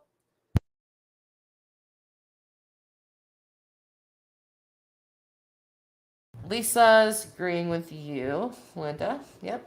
She believes that as well. Plant Diva, he comes off as too good to be true to me. Well, that's kind of how he described himself coming off to Candace and Grandis as well. So, Linda had an emotional guy. You know what, Linda? Just the energy I get from you, I feel like you are a very strong woman. Like, I can just feel that coming right off my screen from you. I had an emotional guy. A lot of people thought he was gay. Bert, wow, what a man, if you know what I mean. Wow. Okay. I am positive you are not the only person to have that happen. I'm sorry that happened to you. Linda, again, 2 women don't fight over a man unless they are both doing the deed. Oh, there it is, you guys. We're going to do a Don B. Bam. Because that's what it is. I would not fight over any man, period. But if I were going to, it would definitely be the one that I'm with. And, I'm not going to fight over any man. You're right, Linda. But you just said it better, okay? I can't say it the way I want to say it. Yeah, I feel that from you, Linda, very much. That you are a very... What is your sign? Are you a Leo by chance? Or a fire sign by chance? You either strike me as like a fire sign or maybe an earth sign, like a Virgo, Capricorn, maybe. I don't know. You're just a very strong. I feel that from you. Like every time you come in my chat, I always feel that from you, like just strength. Lisa Jones, I think Jose felt guilty for leaving his own family and found a new family he could try to fix. Ooh, Lisa, that's a really good observation. And I think you just said what I was trying to gurgle out for 5 minutes straight. Yes, something along those lines. Like, yeah, his own family.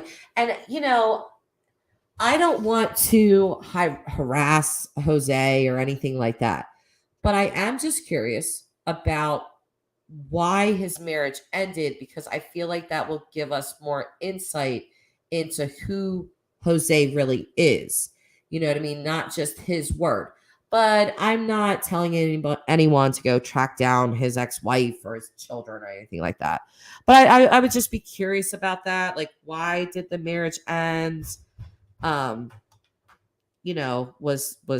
there any abuse in his history, or what was that about? And if it wasn't anything like that, then I wouldn't care. That would be between them or whatever. But yeah. Yep, Ray. Definitely. Oh, Plant Diva, never. Oh, wrong comment. I always said I would only fight over a man if it was because of my sister or best friend was involved with cheating. Right? That's Linda. Cancer will fight for my family. Oh, Linda. Yeah, you are a strong one, huh? I love that comment by you. My father passed from cancer, and he fought to the last breath. I was there. So please, yes, fight. You got this, Linda. I do feel a ton of strength coming from you. I don't know you. I don't know anything about you. I did not know that you have this, but I do feel the strength coming from you. And I felt it the last time that you were here, from you. So I'll keep you in my thoughts, Linda, and keep coming to my chats, please. I like seeing you here. Oh, Jesus. God, I was feeling all sad, like, oh my gosh, Linda has cancer. Okay, geez. Oh, you're cancer. Okay, well then you're neither of what I thought. That's very interesting, Linda. I was not. You know what? If I had to pick a sign, any sign for you not to say, it would have been cancer. I would need to see your whole birth chart because there's some Leo in there. There's gotta be. Yeah, I know. I seen that, Grandma Brooks. Good Lord. You got. I am very glad that you don't have cancer, Linda. Okay. Very glad. Very, very glad.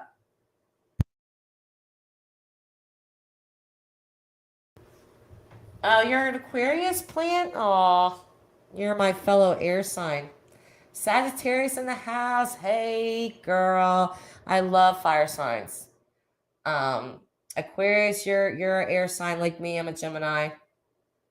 You know, us Geminis, we do like to yap. I can't even believe we've been on for an hour and a half, you guys. It doesn't feel that long. Oh, you had that scare last month that you're okay. Good. I feel like I don't know. You're one of them women. Like my grandmother, she just passed this year at 100 years old. Great grandmother. I'm sorry. 100 years old. And that woman, oh my goodness, you talk about strength. She went through breast cancer. She went through ovarian cancer. She went through all of that and still lived to 100 years old. Grandma Brooke is just a force to be reckoned with. Yes, with your Sagittarius self. Oh, 2 Sagittarius in here. Cool. Lisa, if I had to guess a sign for you, Capricorn with Ray. Lisa, I feel like you're a water sign. Maybe a Pisces. You're a Pisces, Lisa? I love Sagittariuses because they tell it. They love to tell the truth. If you know something about Sagittariuses, they will give it to you straight. And it might not be exactly what you want to hear, but they will tell the truth. They like honesty. And, Sagittarius is a basic thing about them. They love travel. They like to go. They like to move. They like to travel around. That's a big thing for a Sagittarius. Very honest. Yes. I married a Sagittarius. Actually, my 2 older children, their father is a Sagittarius. Air sign and fire sign. They go together quite well.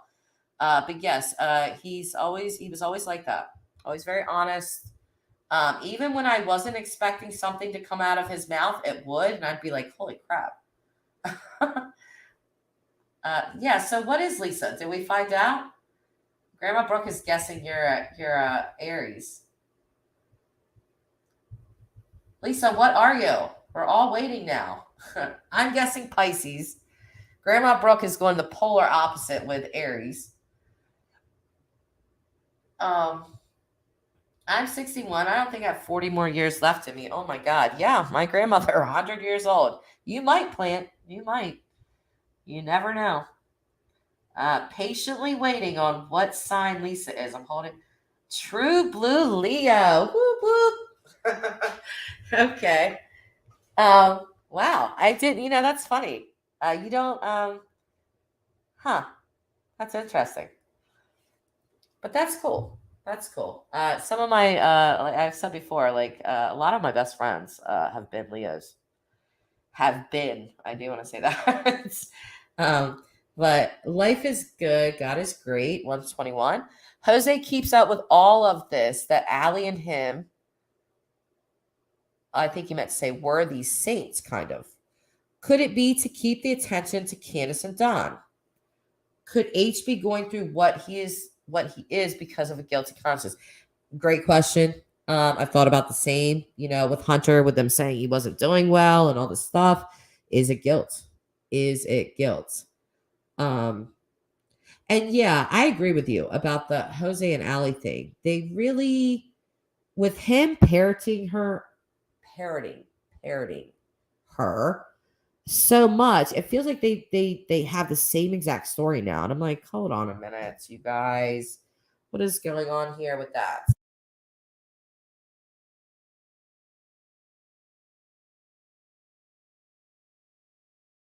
Oh, Linda, I'm really sorry to hear that. Let's see. I've missed some comments, I think. Ray Bird, I don't feel like I'm anything like a Capricorn, but my numerology is spot on. Yeah, Ray, you don't strike me as a Capricorn at all. But let me ask you a question. How do you feel like if you had to sum working up in a sentence, what would it be? Just write the sentence in chat for me. I just want to see how Capricornish you are. Oh, Mr. Grandma Brooke is a Capricorn? Huh. We've got way off track, you guys. We're on signs now. We're on everybody's astrology signs. Fire and spice, yeah.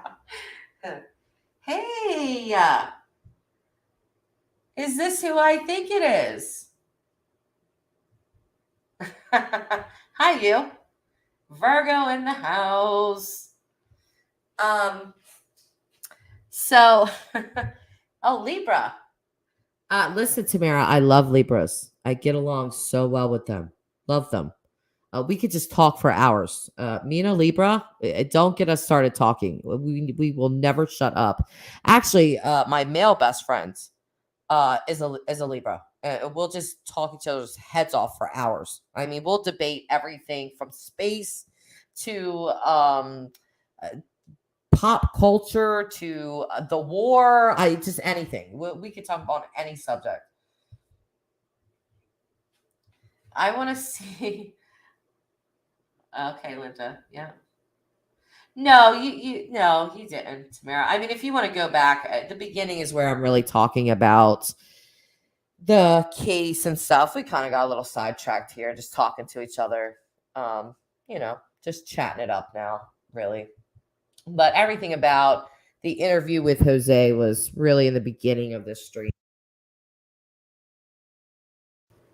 So if you want us to go back and watch that, feel free. But let's see. Oh, Scorpio and Aquarius, married 19 years. You know, that's really cool, Elijah. Oh, thank you, Tamara. That's really sweet of you. Same, ditto. Okay. But with the Scorpio and Aquarius, for some reason, Scorpio specifically has a thing with the air signs, like Gemini, myself, my best friend. Like I said, my best friend of 20 plus years, 25 years is a Scorpio. And so you guys are like the weird water sign that will cross over to air signs, and those relationships can work for you. I don't know why that is. It's interesting. But a Sagittarius. Oh, I bet you guys have a good relationship. That sounds good. 21 years married and still going strong. Sagittarius. Nice. Loving this group. Thank you, everyone. We love you too, Lisa. And please come back. I love chatting to you guys. Here's Ray Bird's answer. Working? I'm a procrastinator. I'd rather feel than think. Yeah, I would love to see your birth chart. That is not a Capricorn statement at all. At all. I would absolutely expect a Capricorn to be like, working. What do you mean? I got to work every day. What are you talking about? I work every day. Like, Capricorns are workers usually. So I wonder what your moon sign is, Ray. That would be interesting to know. I mean, even your name and just your, like, the visual that I get from your picture, I feel a very free spirit with you. That's always the feeling that I get, like, when you're here. It's a very free spirit, but a very, like, smart free spirit, I guess. Oh, Linda, are you hitting on Elijah?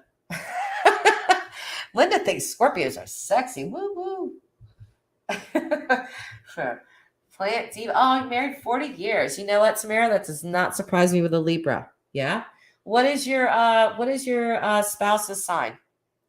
You don't mind me asking. Are you with another fellow air sign? Are you with a Capricorn, or are you with a fire sign? Lee's a fellow Cappy. Wow, plants. Really? With mine for 33 years. In a nutshell, I'm a total mess and need help, but don't know where, how I'm stuck. Yeah, that seems to happen a lot, right, Diva? It's like, I really feel like for women, especially, we've come a long way. Women have come a long way. Because, back in the what, like the 50s, which is before my time. But when was it when women were not even allowed to have like their own bank accounts? They had to be married to have a bank account. Wasn't that back in the 50s? So back then it was very beneficial for women to get married. Now, not so much. You don't need a man for anything. You want someone, but you don't need. Oh, Sagittarius. Yeah, that's a really good sign for you, Tamara. A fire sign, but I bet he can get a little fiery sometimes, if you know what I mean. Even though I do have to say, like, out of all the fire signs, which there's only 3 of them, but out of the 3, like the Sagittarius, I feel like are the least explosive. Like Aries will pop off, boom, A Leo, you don't really want to piss Leo off. You just don't want to do that. They're gonna come at you, okay?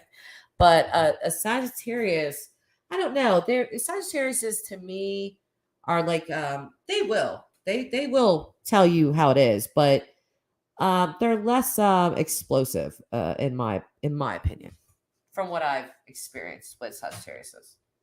Oh wow, Elijah, that's double.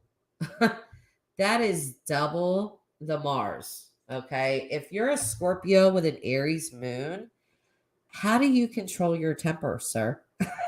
That's a lot of raw energy. Those 2 things together.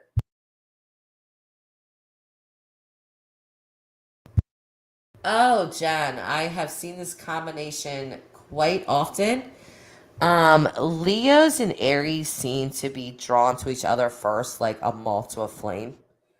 And they're, the bedroom life is really good from what I hear between these 2 signs. But you guys have to like be careful not to butt heads too hard because you might actually knock each other out. You know what I mean? So, my moon is actually Aries. So I'm a Gemini, but with an Aries moon. So, Raybird. I've been with my husband for almost 19 years. I've had the same BFF for 29 years. I'm a very committed person. Now, that is a Capricorny statement. Okay. That is Capricorn is like their stability and their nice things and their money, their job, those types of things. So I am not surprised by the length of your best friend's relationship. That's very very Capricorn of you. Your husband is passive and you got the mouth. Yeah, but you ever notice because my ex-husband was a Sagittarius, and I say ex but don't get like a bad image in your head. We are very civil to one another, and we have a good, post marriage relationship. Both of our kids are almost grown, so we get along well.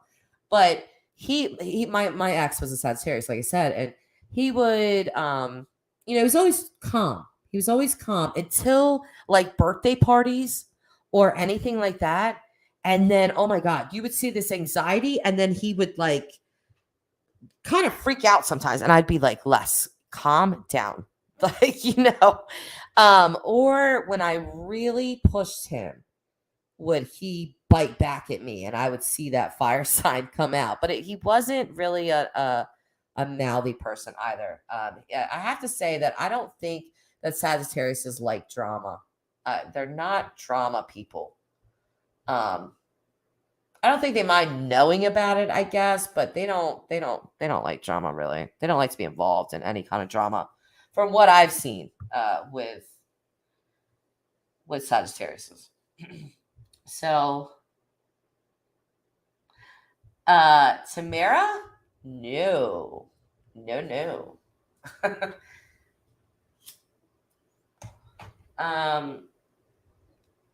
No, they Sagittariuses are usually pretty darn honest. Not saying that some of them can't, lie or whatever, but just a general thing about them is they do like honesty. Yeah, Ray, I don't get that feeling from you. There is none of I don't feel that from you at all. You are not the rigid Capricorn. Nope. There's some complexity there with you for sure. But like I always get a very positive vibe from you, Ray.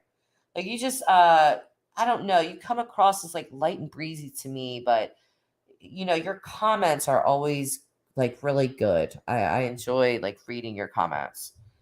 Oh, you and Mr. Grandma started dating in '87. So I was 6 years old, Grandma Brooke, when you guys started dating. Sagittarius can be a lot of fun. Yeah, they sure can. Yep. Yeah, that was something with my ex-husband and I's relationship. We laughed a lot together. He had a very good sense of humor. Like we could really cut it up. And even now, last year we were at our daughter's high school graduation, and we're sitting next to each other, and my significant other is on the other side of me. But me and my ex, we were laughing, cutting up jokes and stuff. So it's really good. I really appreciate the relationship that him and I have after a divorce, because I said to him straight away, I was like, listen, even though we are doing this, the kids will not, we're not going to make them the pawns. And we always stuck to that. And I'm really glad that we always stuck to that. So not saying everything was peaches and cream all the time. Not saying that. But we really did stick to that, where neither one of us. No, I'm not doing readings, Jay. We're just chatting. We're all throwing our signs in here. We're just talking about different signs and different stuff. Oh, he can keep a secret really well, Tamara. Huh. He keeps others. Oh, yes. Yes. And this is kind of what I'm saying about the drama with Sagittarius. Like, they don't mind hearing about it. They don't mind knowing about it, but they don't want to be involved in it. And that's like my ex. Like, we went to the same high school and stuff. We weren't high school sweethearts, but we went to the same high school. We know the same people and stuff. So now in our 40s, I'll be like, hey, did you hear that so-and-so, da, da, da, da, da? And he'll be like, yeah, but that's all he'll say. Like, he'll take in the information, or if he knows something about something, he's not really the type that goes and will say anything about it. Yeah, they do that well. And I think that's really them just not wanting to be involved in drama. I don't think Sagittarius is like the drama. Grandma Brooke, she is a Sagittarius female. I don't deal with people hollering or griping at me. So Mr. Grandma is a quiet sort for the most part. Well, good. And I don't deal well with that either. And I'm with an Aries, Grandma Brooke, okay? And let me tell you, okay, Aries can definitely get fired up. Are you Cancer, J. Marie? You know what? I didn't know that, did I? You strike me as a Cancer. Yeah, I think you would probably be the first one that I guessed correctly. You would strike me as a Cancer. I don't know though, because you would strike me as a little bit of a Libra as well. A little bit of a Libra. I wonder if that's in your chart. That would be interesting to know. You turned 23 in '87. Well, so that only makes you, what's that? 3, 7. Well, you were only 17 when I was born. I mean, it's not like you're 40 years older than me or anything, Bye, Lisa. We'll see ya. Everyone have an awesome day. I'll be back. Great group. Thanks. Oh, Linda's got to go too. Bye, guys. Plant Diva. My two daughters, Aries, they are night and day, black and white. Well, let me tell you. I have an Aries son. I have an Aries daughter. I have an Aries significant other. My moon is in Aries. And we all have that fire within us. So, bye, Grandma Brooke. I'm sad to see you go, but I know you'll be back. Maybe we should just end it here, but this has been pretty long, you guys. We just had fun here at the end. So, yeah, I got a lot of Aries around me, Plant. Oh, your oldest daughter's an Aries. Okay, Jay. You know what I love about my Aries, my Aries daughter, my little 5-year-old.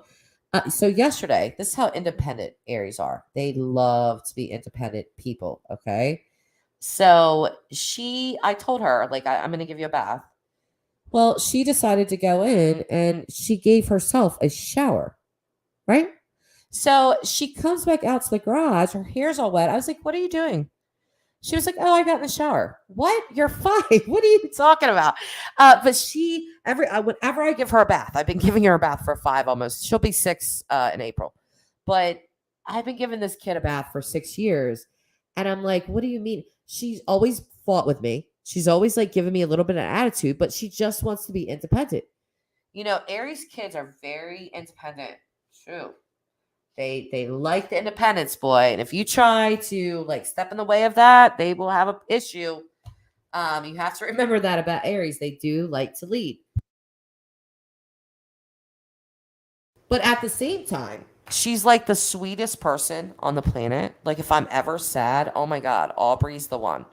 Aubrey will say something or do something that makes me laugh, makes me happier. So,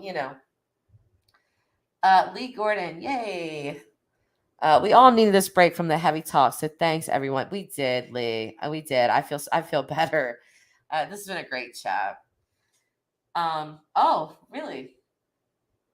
Lee Gordon, my husband of 33 years is Aries. We have a daughter, Libra, and our son is Gemini. Wow. All of those signs go really well together. How's the son and daughter? Do they debate a lot? Do they bicker back and forth a lot? Not so much bicker, but are they close? Because usually those two signs, a Gemini and a Libra, would be pretty close. With brother and sister, I have to wonder.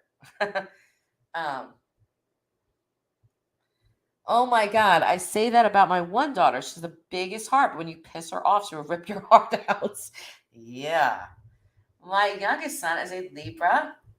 He's the sweetest, kind-hearted kid. Yeah, listen, I love Libras. I really do. You know who else is a Libra? If we want to switch real quick back onto true crime, because this Ukrainian war is nothing short of a crime. Putin. Putin is actually a Libra, you guys. Sorry to all Libras, but yes, Putin is actually a Libra. So. Just a random tidbit of information, throwing it in there. Your mom was a Libra. Oh, I like Libras. But we're not talking to Putin here, though. I just like Libras in general, typically. I'm really hoping that Putin makes.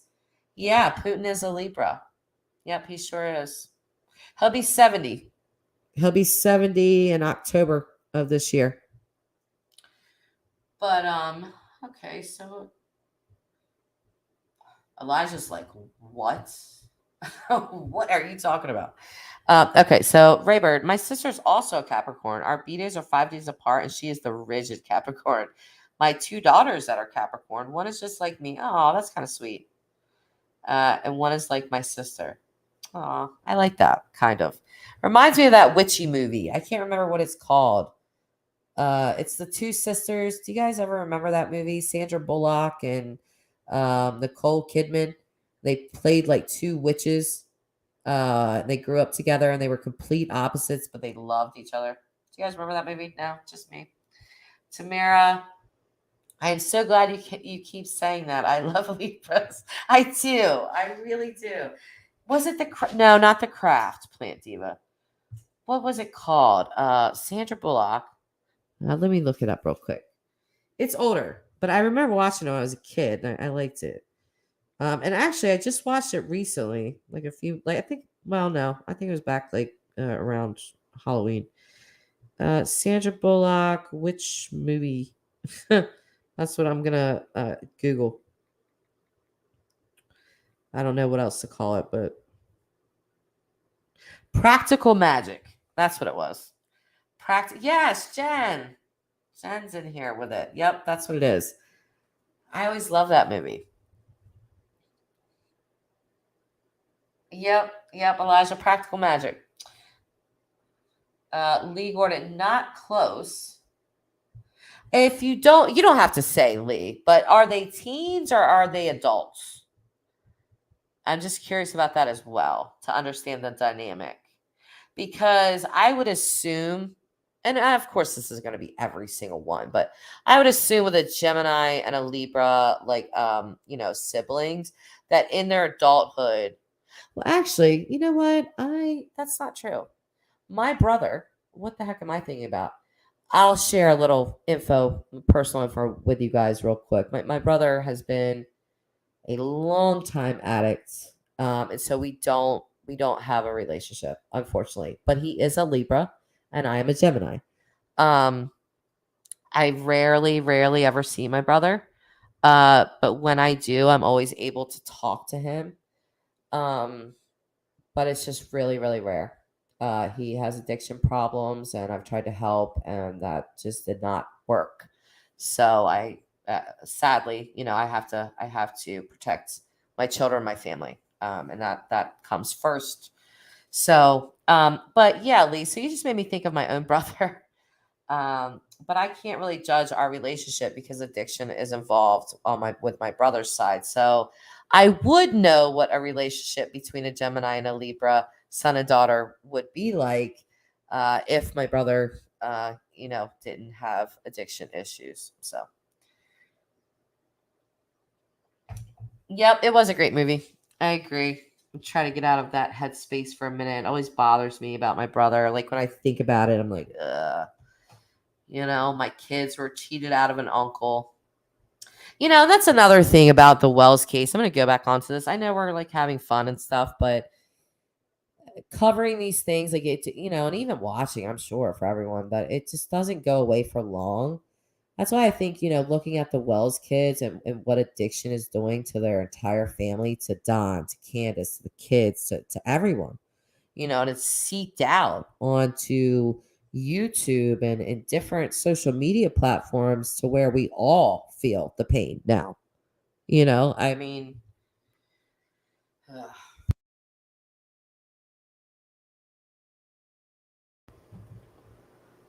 huh. Okay, so they are.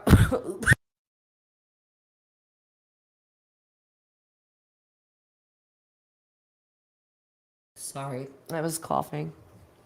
So they're not really close, huh? That's interesting. Because I usually have a ton of things to talk about with Libras. Like we could just talk forever. Oh, Elijah. Okay. 5 years sober, fight of my life. Life is beautiful now. Hey, congratulations on that. Okay. I would love to be able to put my brother up on the screen saying that. I really would. That would mean everything to me, really. And you know how much just those 5 years or however long that were in active addiction, Elijah. Like what it did to your relationships with your family members and people that you loved. I mean, it's just like devastating, Yep, Tamara, none of the cases leave us for long. We try to laugh in between. Yep, I do. It's important, and I think I bring Doug up like every darn live stream. Doug, I swear I'm not obsessed with you, okay, bro? Like you have nice arms. Not obsessed. I'm just saying. But Doug always makes me laugh, and he sort of reminds me to laugh. Like, hey, you love humor, and so I kind of go to his stream, and he was really upset the other night. That really bothered me to see. I didn't want him to be upset, but Raybird, I lost one of my best friends to addiction. Yeah.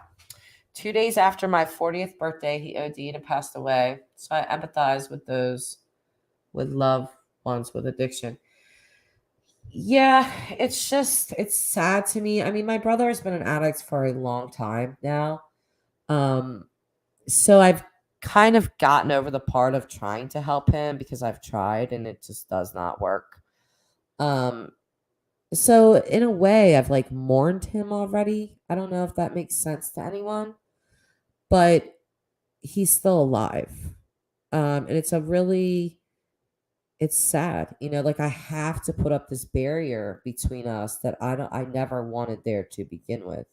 You're my brother, like I want you to be an uncle to my children and a brother to me, and come over and do things in my yard, or come have a catch with your nephews, something, and we just, it's, drugs robbed him of his life, and drugs robbed us of him.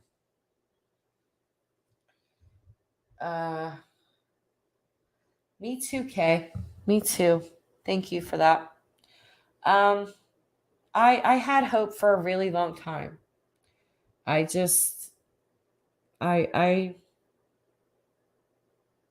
don't know. I can't bring myself to say that I don't. There's always like some little part of me that wishes for it. Just not sure that that's ever going to happen. It looks really grim at this point, I guess, is what I'm trying to say. Plant Diva, I am so glad I caught this live. I've enjoyed every one of your lives. I like the chat, nice and easy. You are all great. Oh, thank you, Plant. And I love you being here. Okay. Yeah, he really was. But I understand why. I do understand why.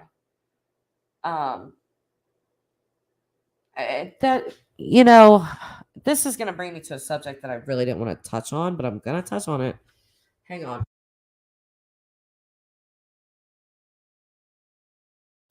I screen recorded, that the first and second interview with Jose. I hope Justice for All doesn't mind. I am going to clip it at some point. But I did screen record it so that I would just have it to be able to look through. Whatever. But while these were happening, there were creators and people coming into the chat saying things to Justice, about other creators on the panel. They were not paying attention to the interview at all, just drama. And I watched that, and I just was shaking my head. So when I see Doug get that upset about this guy that has done a lot, I understand. It's frustrating. It's frustrating to watch. You want so badly to say, hey, grow up. Grow up. And, I refrain from it. I just refuse to get in the drama. Yeah, Lee, that's exactly what it is. Tamara, the barrier isn't in your heart. You do have to set boundaries for the betterment of your family. Absolutely. Lee, you've mourned what could have been. Yeah, I really have, because we've lost so many years already. I mean, my youngest is 5, and he could absolutely still have a relationship with her, but just don't see that happening. Yeah, I think he was very upset, Plant. I think he just had enough. You know what I mean? It's just kind of like enough of this sideshow. You have Candace that's an addict that's using right in front of our eyes, you guys. And always, what do we say? See something, say something, see something, say something. Well, Doug's saying something. I'm saying something. Other people are saying something. And then you have this other creator that's saying something completely different. Yeah, you can drink if you just do this and this and this. And come up here. No, we're not going to talk about Summer. Take Summer out of the chat. We're just hanging out as friends. No.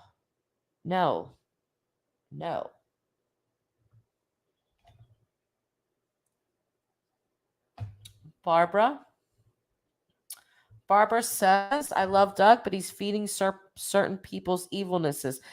Barbara, I understand. what you're saying, but I think Doug let it out.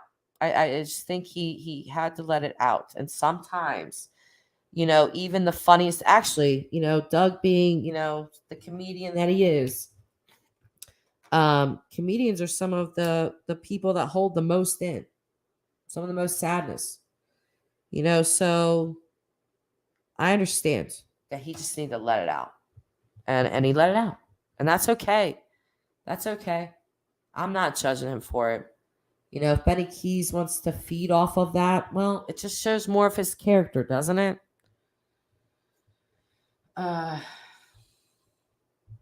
You gotta pay attention to what people show you. You gotta pay attention when people show you who they are. Believe them. Believe them. And that's going to take me right back to Don and Candace. Don and Candace have numerous times showed us exactly who they are. I believe them. I believe both of them. Plan. I think we are all getting to that point. We have all had enough of the BS. Yes. Yeah, it's just enough. It's just enough. The case itself is heavy enough, in my opinion, that this sideshow act that's going on over here is it's enough already. It really is. Ray, yep. Barbara, it's my sister's heavenly anniversary today, 14 years, St. Patrick's Day. Aww. Yes. Well, happy birthday to your sister in heaven, Barbara. St. Patrick's Day, yes. That's happy heavenly birthday. Or anniversary. Jesus. I'm so sorry. I am so terrible with this. You know what, you guys? When people tell me like heavy stuff, I get like I feel it, and then my words come out all crazy. I'm sorry. Okay. Let me just move on before I mess this up and stick my foot. Yes, I know, Barbara. I'm so sorry. I'm so bad at this. I am so terrible at like comforting people. There's something wrong with me. I swear. I feel the emotion. I get all tongue tied and I try to say the nicest thing. This comes out like this word salad of something that no one can make sense of. So I apologize. I'm sorry.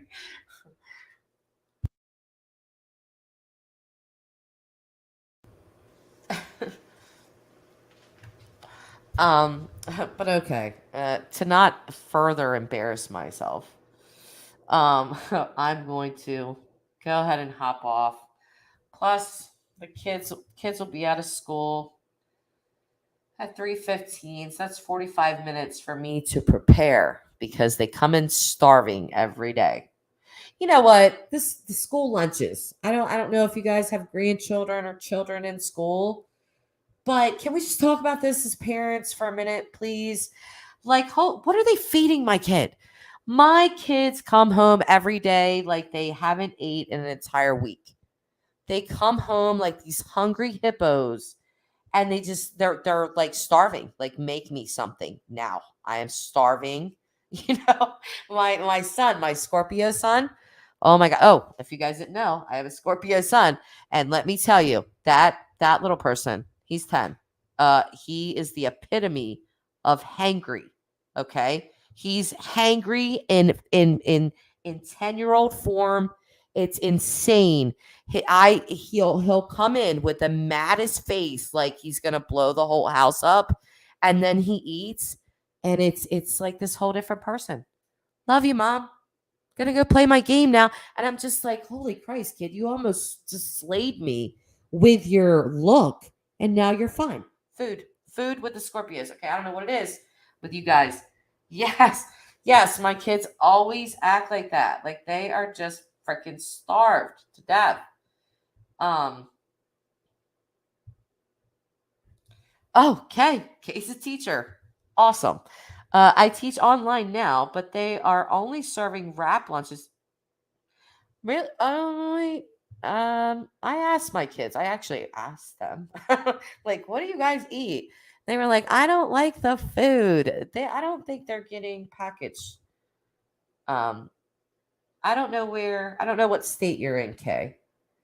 But my kids, they didn't tell me it was like wrapped. To me, I don't know. Yes, Jen, that is the biggest problem. Especially for littler ones, because my 10-year-old and my 5-year-old, they actually go to the same school. This will be the first and last time they're in the same actual building until they reach high school. So, but they both like, I feel like and I've said something to Aubrey's teacher. I was like, because she's 5. So I was like, do you guys have snack time? Like, they really shouldn't be coming home like this hungry. I mean, they really act like mom, and I believe them. I mean, this is consistent every day. Oh, you're a PA. Okay, I'm in Delaware. Okay. So you're close. Tamara, too long in between breakfast and lunch. Yep. Remember the I'm hungry every 15 minutes before they started school? Yes. Listen, oh my goodness, especially with Aubrey. She's probably gonna listen to this one day and be like, Mom, did you say that? Yes, I did. Aubrey, under the age of 5, before she started kindergarten, oh my goodness, she was always, mommy, mom, mommy, mom. She stewed me to death. Mom, mommy, mom, I'm hungry. Mommy, I want to eat. Mommy, what are you doing? I want to help. Oh my goodness. I was like, oh, I can't wait. So child goes to school. She went to school and I cried. So, there's that. Lee, love to you and thank you for a great chat. I worked in a school. Are they definitely eating their lunches? I saw a lot of kids take a bite and toss. Oh, that's a good option. Okay, Lee. I told them to take home what they don't eat. Okay, so do you they definitely, like, you think that they get enough? Because I always feel like they don't get enough, but you could be right. Because I have asked Jace before. I'm like, did you eat all of it? He says yes, but I think time too. Time is a factor. Like, I just don't. It's too far in between lunch and them getting home, and they're hungry. Oh, look at you two making online friends. Some of my best friends have been online. Honestly, there's something about meeting someone online, and you don't feel pressure to be anything other than yourself. Have you guys watched Love is Blind? Sorry to throw this in there, but there's something about that. And you feel like you can be more open with people. Does anybody know what I'm talking about? You watch Love is Blind, Kay? Listen, isn't that crazy? Girl, I was watching that. I was like, oh my God. Because I watched season 1 and then I watched season 2. And season 2 is a hot mess. Lordy. If you guys have not watched that on Netflix, I don't know what it's trending now. Actually, I could look at my phone and see. I don't know what Love is Blind is trending now. But if you just need, if you just absolutely need to have a little bit of drama, a little bit of stuff in your life, let it out with Love is Blind. Okay? A little bit of blind love and a little bit of drama thrown in there. It's good. I actually like Love is Blind a lot. Netflix. It's on Netflix, Plant Diva. Yeah. Okay. I wish one of you guys would come up here and talk to me about this show. I've had everybody in my real life does not watch this. I have begged Erica, if you're listening, this is my best friend, you guys, please watch the darn show. Okay. I have asked her a million times and she's like, oh, I don't know. I don't really want to watch that. I had the audacity to try to mention it to my male best friend. Didn't really go over. Tried to say it to my significant other. That went over like a lead balloon. He prefers like Vikings and shows like that. So I have nobody in real life to chatter to about this. Yeah, it's good. It's different. It's like okay, bye, Ray. We shall miss you until next time. Yeah, thank you. Thank you, Ray, for being here. Oh, what is this plant? Everyone in my life does not watch Peaky Blinders. Really? On Netflix, my most favorite show. Oh my goodness. Last year, my significant other, I got him a Peaky Blinders cake for his birthday. I don't know what kind of cake I'm getting him this year, but I got him a Peaky Blinders cake. He loves Peaky Blinders. I actually have a Game of Thrones shelf. I'll have to show you guys a picture, I guess. But it's a Game of Thrones shelf because I'm a big Game of Thrones maniac. I'm like a hyper super fan. And he loves Peaky Blinders. So I have this shelf, and on it, I have his Peaky Blind. There's like a whiskey bottle. He doesn't really drink, but I drink it actually. But I have it up there on the shelf, and some Peaky Blinders stuff with my Game of Thrones stuff. So, Kate loves Peaky Blinders. Linda, happy St. Patrick's Day to you too, ma'am. I know that's what you're saying with all your little leaves and leprechaun or all your little 4-leaf clovers. We're just chatting, Linda. Nothing in particular. This started out with the Jose interviews. We went completely sideways with signs. We've been talking about it all. We're now on to Netflix shows, particularly reality shows like Love is Blind. So I don't know how we got here, Linda. I have no idea. But we're here now. So Plant Diva. I tried to watch God a couple times. Oh my goodness, Plants. Try again.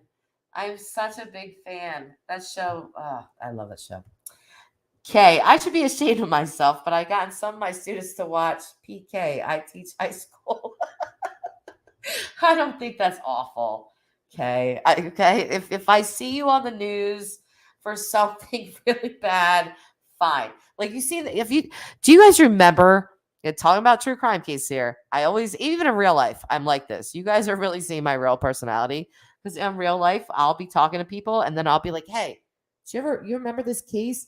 But do you guys remember that case of, I think she was a teacher, not married Kay Letourneau, but she did have blonde hair. She's really pretty. She was young.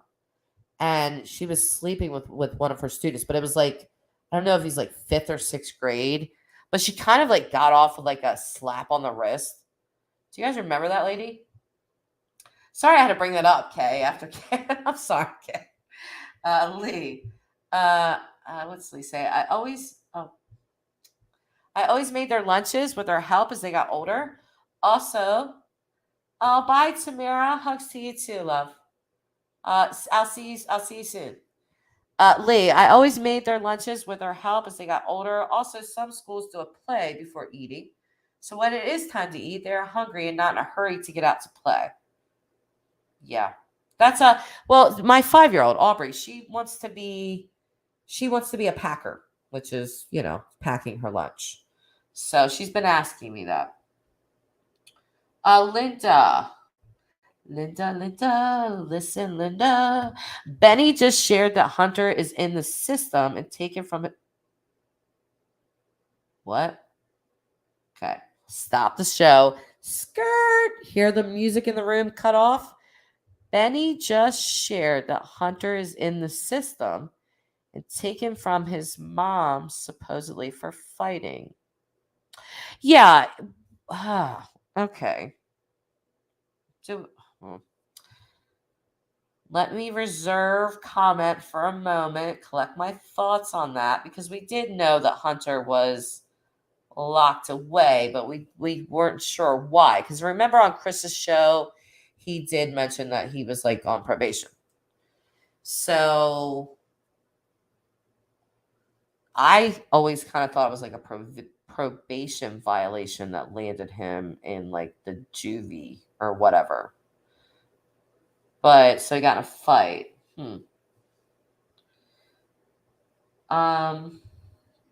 Green Bay.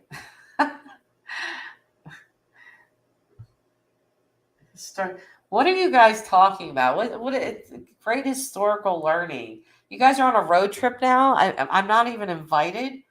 Like, it's my chat. What do you mean? Have you guys ever been in creators different channels, and you see the creators start flipping out on the subs?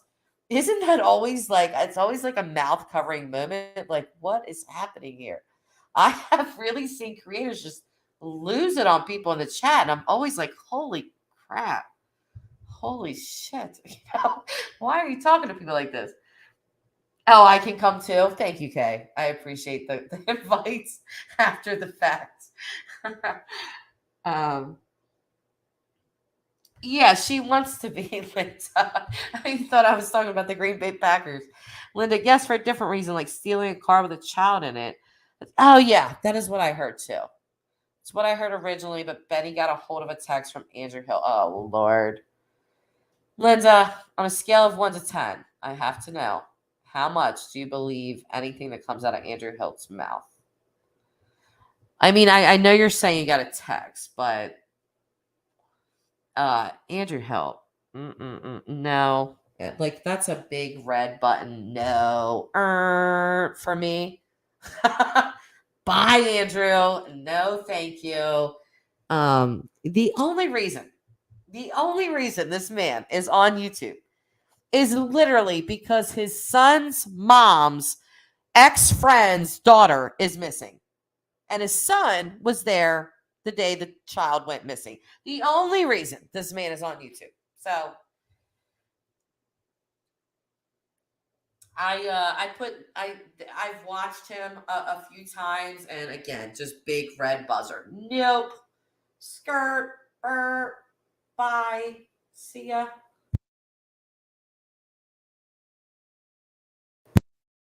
Oh yes, Kay. Isn't that painfully obvious?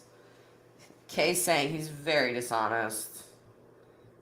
He's just chasing the coin. Absolutely.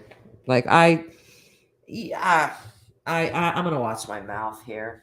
I'm gonna let you guys say what you want to say, but I gotta watch my mouth here. It's a big old no from me. I am swiping right. Goodbye. Wait, what is it? I'm not on Tinder. I'm not on the dating apps. What do you swipe? Left or right? Right for no? Is right no?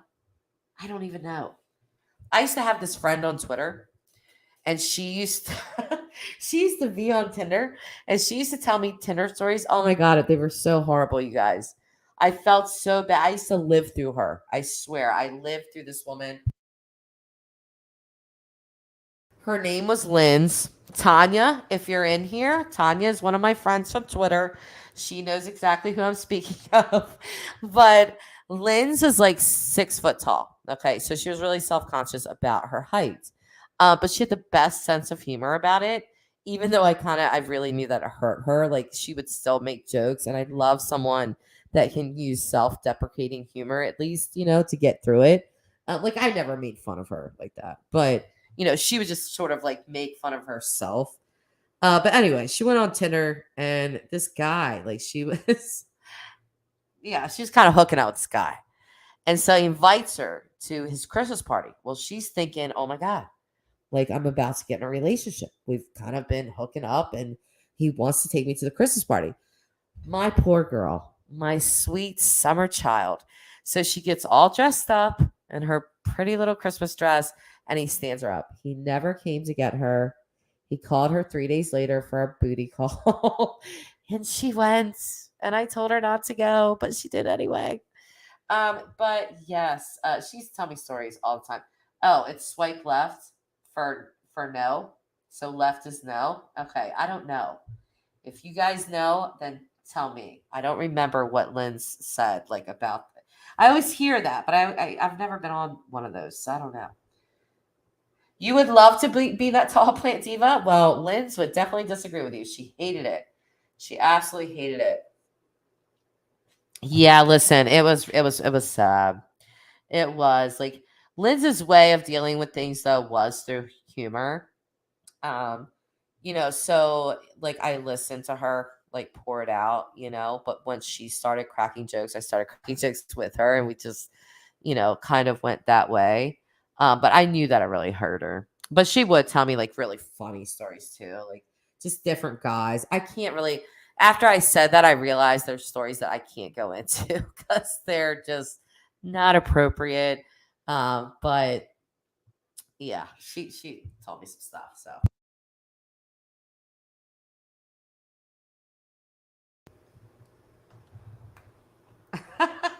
Yes. You know what? My daughter, my 18-year-old,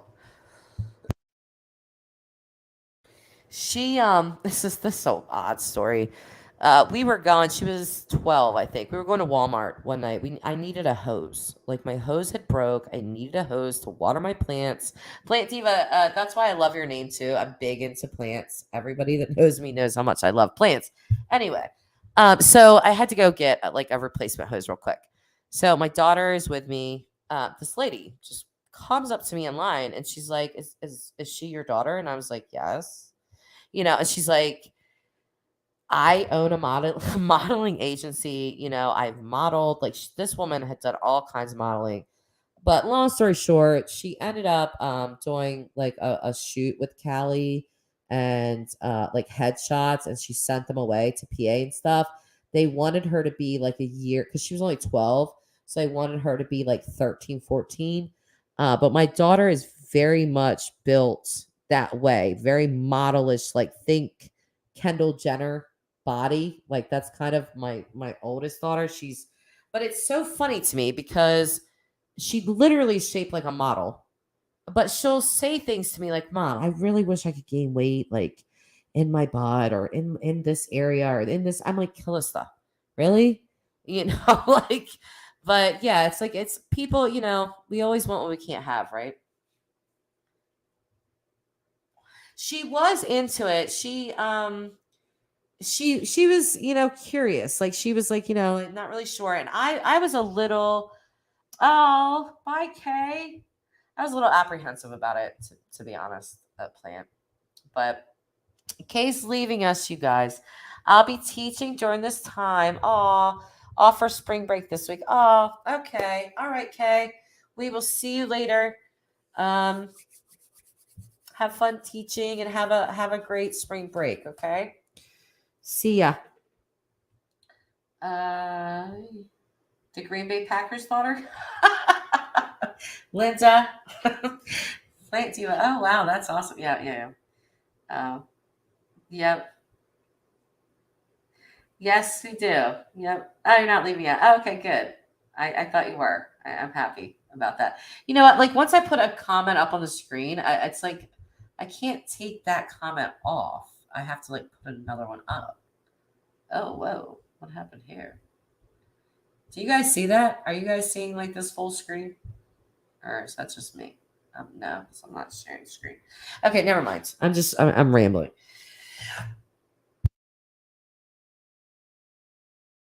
Anyway, I don't know. I think I've come to a standstill with chatter. Plant Diva. I understand misgivings about the modeling industry, but I believe you would be a great overseer. Yeah, listen, I'm definitely a protector. I get really, in my PTSD, I have to tell you guys, it kind of exasperates that because, like, if I feel like my children like are like threatened in any way, I kind of go a little bit overboard. I've really had to work on not, kind of really going full force at people because this is it's not socially acceptable, So I have to like sort of calm myself down because my children are like everything to me. So yeah. Yeah, Linda, I know, right? It doesn't feel like any time at all. It doesn't. I was going to get off like 15, 20, 25 minutes ago, an hour ago. We've just been chatting it up, I guess. I don't know. Oh, that you think they're trying to get rid of me? They probably. It wouldn't be surprising. Oh yeah, for sure. Anyway, I don't know. Oh, you guys want to talk about the Ukrainian stuff or no? I say Ukrainian stuff. It's really bad form. I apologize, guys. Let me try to go back to being a little bit more professional here. Okay. But the Ukrainian conflict. Anyone know? Yeah, you want to talk about Russia, Bear? Linda? No? Okay, fine. Linda's adamant with her no. No, Jess, don't go there. Yeah, listen, it's a lot. It's a lot with that. Oh, okay. That was for Kay. Well, I didn't know. I haven't moved since we started. And wow, if I didn't it? I don't feel like we've been here for 2 hours and 19 minutes. I really don't. Oh, Elijah's going to go ahead and kick it right off. Think it's horrible. Yeah, can I ask everyone a question, though? Jennifer wants to ask me a question first, though. So let me be accommodating. Hi, Jennifer. Jennifer says, hey, have you talked about the couch and the truck on the property? I have not. Nope. I'll be very honest with you, Jennifer. Anything relevant to the case is in the very beginning of the stream. We just sort of sidetracked and got into signs and all kinds of different things. So everything we talked about pertaining to the case is really more in the beginning of the stream, just so you know. But if you would like to talk about the couch and the truck, I will absolutely send you a link and you could come right up on panel and talk to us about it if you would like, because I am open to people's opinions and views. That's how I think cases should be looked at. So I'm not Plant Diva wants to hear about this. Plant Diva, I'm so interested in that truck. Are you talking about the blue truck? I think she's probably talking about the red one, honestly. Plant. Because that was a whoa moment. Kay, both Allie and Jose say there was a couch in front of the basement door. Yeah, I know. But Kay, don't you feel like, again, I'm gonna repeat this again. Don't you feel like they're like now their stories are just too perfectly in sync? I didn't say that right.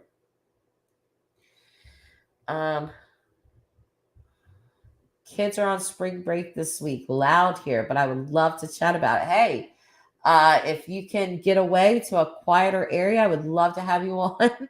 My kids are not on spring break yet. So that's coming up for us, but not yet. They're in school. So I still have a quiet area. They will be home around 3:15-ish though. So we don't have a lot of time left. But if you would, here's the link, Jennifer. And yeah, you can come up and chat about that because people have been asking a lot about that. I was going to make a video and not talk about it live stream, but I was going to look at the like get a red truck and go back and look at things that were said about that and all that kind of stuff. But people do keep bringing it up, and it should be talked about. So, Plant Diva, I know about the red truck, but on their property there was a blue truck which was moved. That is the one I'm talking about. Yeah, Plant, I do know which one you're talking about. But I think the one, and I think they did talk about that. They did. He was asked about that. But the red truck, I think, was like more of like the bombshelly part. So Kay, the red truck was a setup for the young man Don borrowed it from.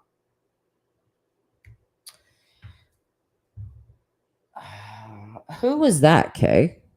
Was there a name attached to the young man? Kay at Plant, you're right. Yeah. I remember Allie talking about that blue truck.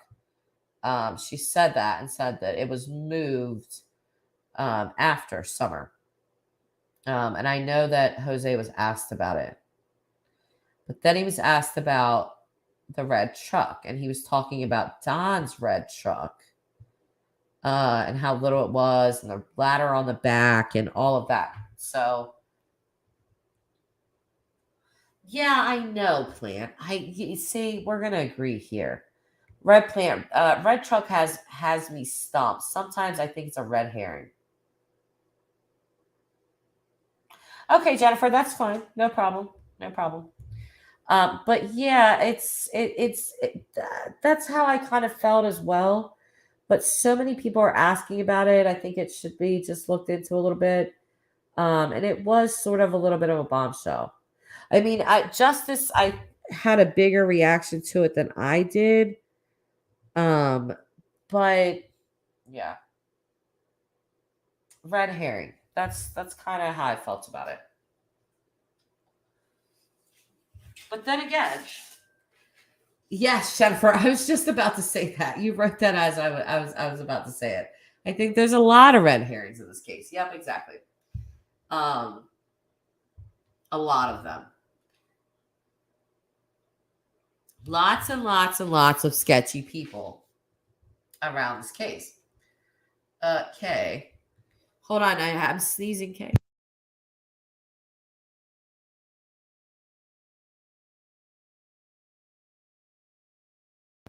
Okay, it didn't. I couldn't sneeze. Like I think I scared myself out of the sneeze. I feel like it's just gonna happen. I tried to mute my mic. Anyway, I really gotta sneeze. Okay, I saw a video a while back where it was found that a 19-year-old neighbor owned. It was given to him by his grandfather, I believe. Don was friends with them. Very interesting, Kay. Yeah, I would like to see that video. Jennifer, I think this is what Chris McDonough calls the some other dude type stuff. I do believe that, actually. I do believe that. He even brought that up, I think, to McDonough. Remember when he was like saying, oh, the Mexican cartels and all, all this kind of stuff? Yeah, I actually do believe that. I mean, Don's been like a lifelong drug addict. He's been a lot of things that are not good. Criminal, essayer, so is that really that far-fetched? Not really. Not for a person like him. I mean, do I know it for a fact? No, I wasn't there. But is it easy to believe about Don? Yeah, in my opinion, it is. Oh, Robin. Hi, Robin. Welcome. Too many lies. I think the boys hold the key.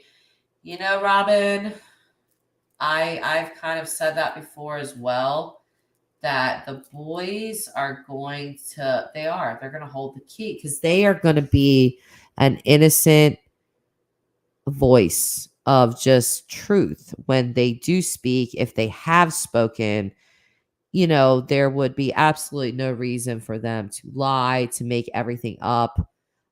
If it was bad, they actually have more reason to lie and say it was good out of fear, but yeah. Yep. Just like I always bring this up with the boys, but the West case, the children held the key. That children are the one that they talked, and what the West, Trezell and Jacqueline did so disgusting, like, ugh. But yeah, I feel like the Wells boys are going to be the same. They're going to give an account of the house that is probably really bad. Probably. Elijah, he had to be going for drugs, in my opinion. Yeah, of course. I mean, why else would he go there? Even though, I really wouldn't put it past Don to do other things, if you know what I'm saying. What I'm alluding to here. You know how many American men, unfortunately, like to go to other countries and do things that are bad to underage children. Jennifer, she thinks the boys know something too, even if it's just small details. I think they know something helpful. They have to, Jennifer. Yeah, for sure. You don't see a Robin, Linda? She's right here. She's right here. Robin. Robin, do you have Linda blocked? I doubt it. Linda, don't be paranoid. Linda, listen, Linda, okay? Linda, do I get on your nerves when I like to joke with you? Anyway, Robin, I don't understand why they keep lying, why they just don't tell the truth. Don and Candace are going to live a miserable life from here on out. You know what, Robin? I did an energy read. I don't know if you're into that sort of thing, but I did.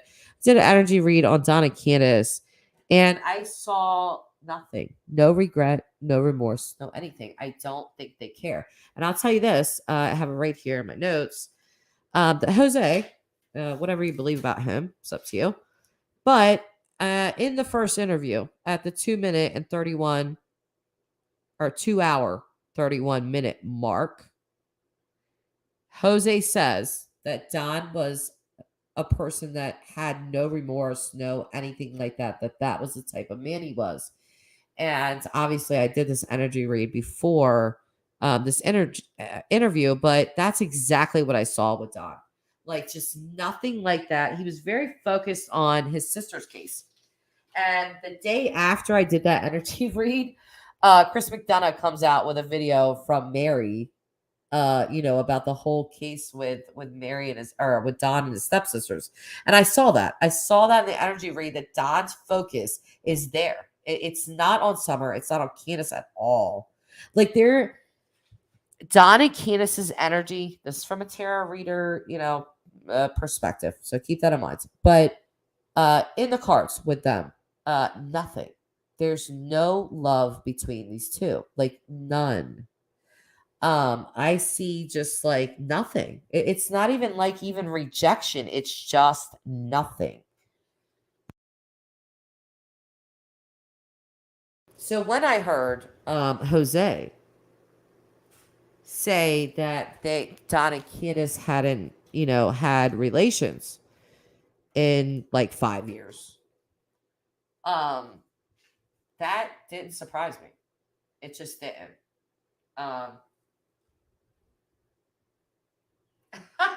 You're good as long as I don't rent you again. I won't rent you. I won't rent you, Linda. I promise.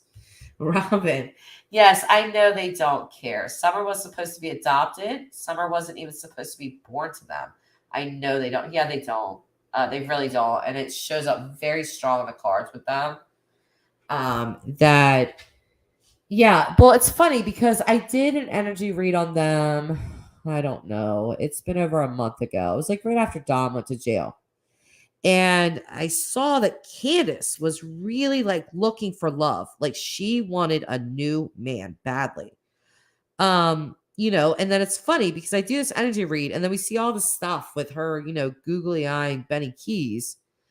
But in this last energy read I just did, there was a rejection there, and I knew Benny was going to reject her. I mean, I didn't know she was going to display this, love for him as like she's been doing. But I saw this rejection in this current read that I just did, days ago or whatever. I saw the rejection. And so I said in that video, I was like, I wouldn't be surprised if I see Candace move away from that. And I do want to clarify that if you watch that energy read, move away from that, I meant emotionally. Like, she's going to understand that Benny does not want her that way. But is she still going to play it off and be friendly? And this is my friend. Yeah. Yep. So I'll buy plants. I'm sorry. I was yakking on, so I didn't see you leave. I know. You know what? I'm going to be next, plant, because I got 15 minutes now. I keep spending with you guys. But 15 minutes till my babies get home. So Plant Diva. Oh man, I have to cut out. Thank you so much. Great live. Have a good one, everyone. Thank you. Tisa. Oh, I'll see you, plants. Let's see, Linda. I think the boys know it all, but we're threatened by either Don or Candace. I'm gonna say Don, big time. Don, big time, probably more. To be honest with you. And I really think we saw that with the interview with Josie, when Josie was with Don, the grip that he had on his shoulder. It just sort of, didn't Josie look terrified to you? Like, maybe it's just me. I don't know. It's really, that child looks scared to me. I don't know. He didn't look comfortable at all.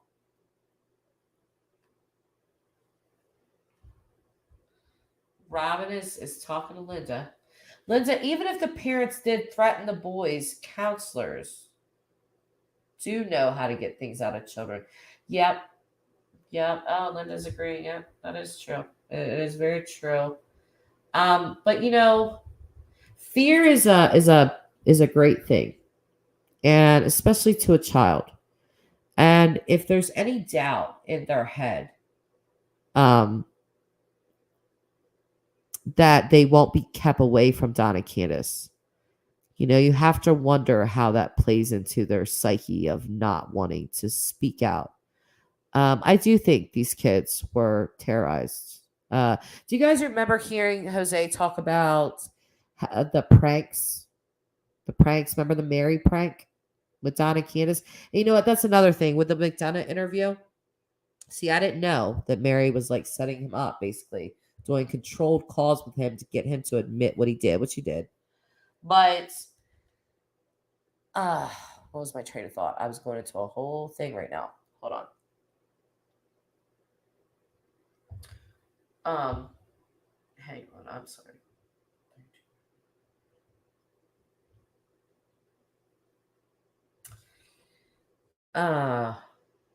I'm sorry. I just got a text. I'm looking.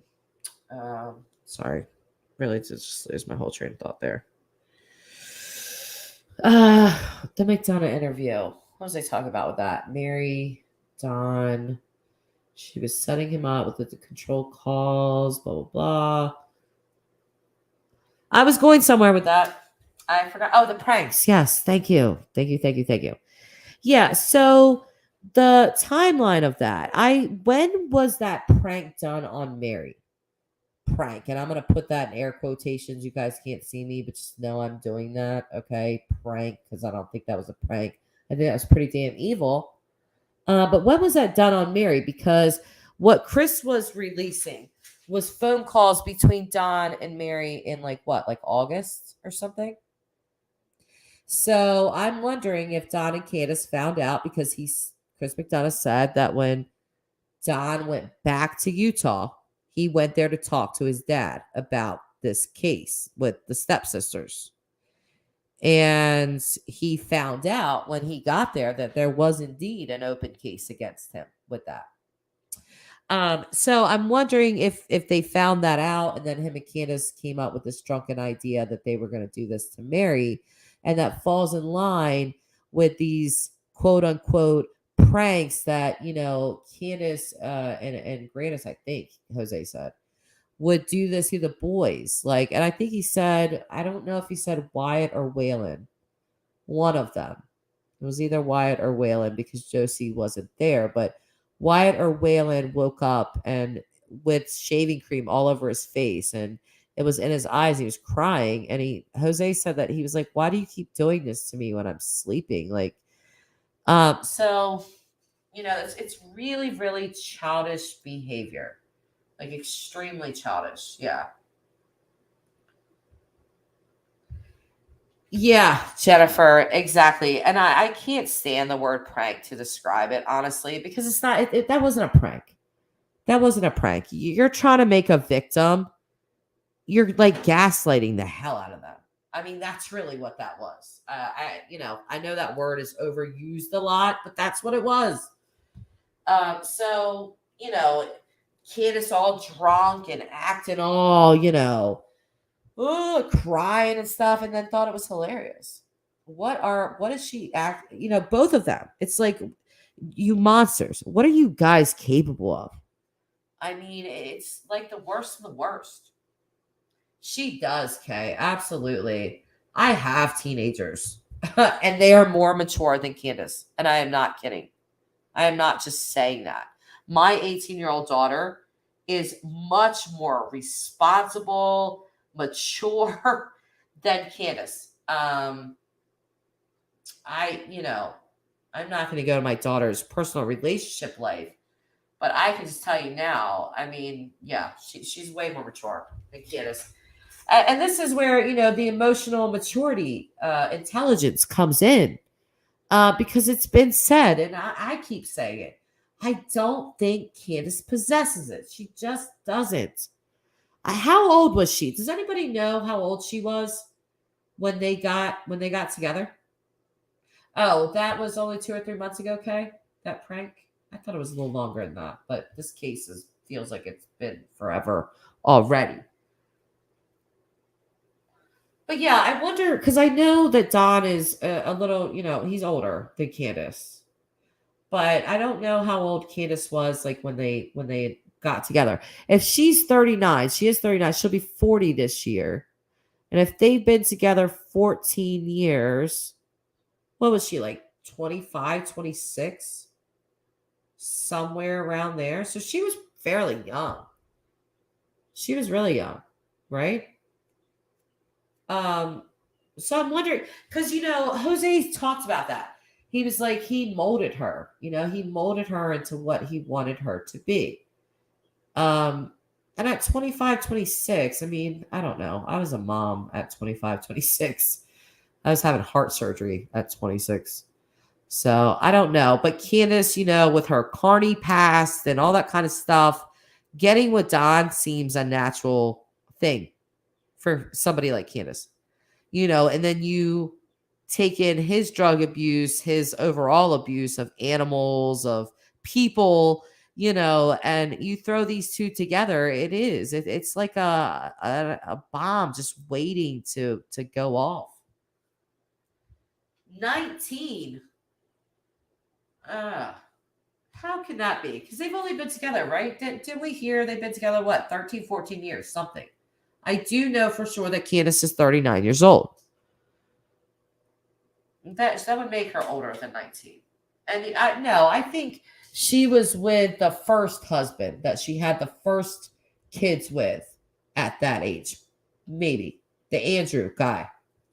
And listen, can I just point out, you guys, okay? Of course, I would have to pick the case where everyone has the same name.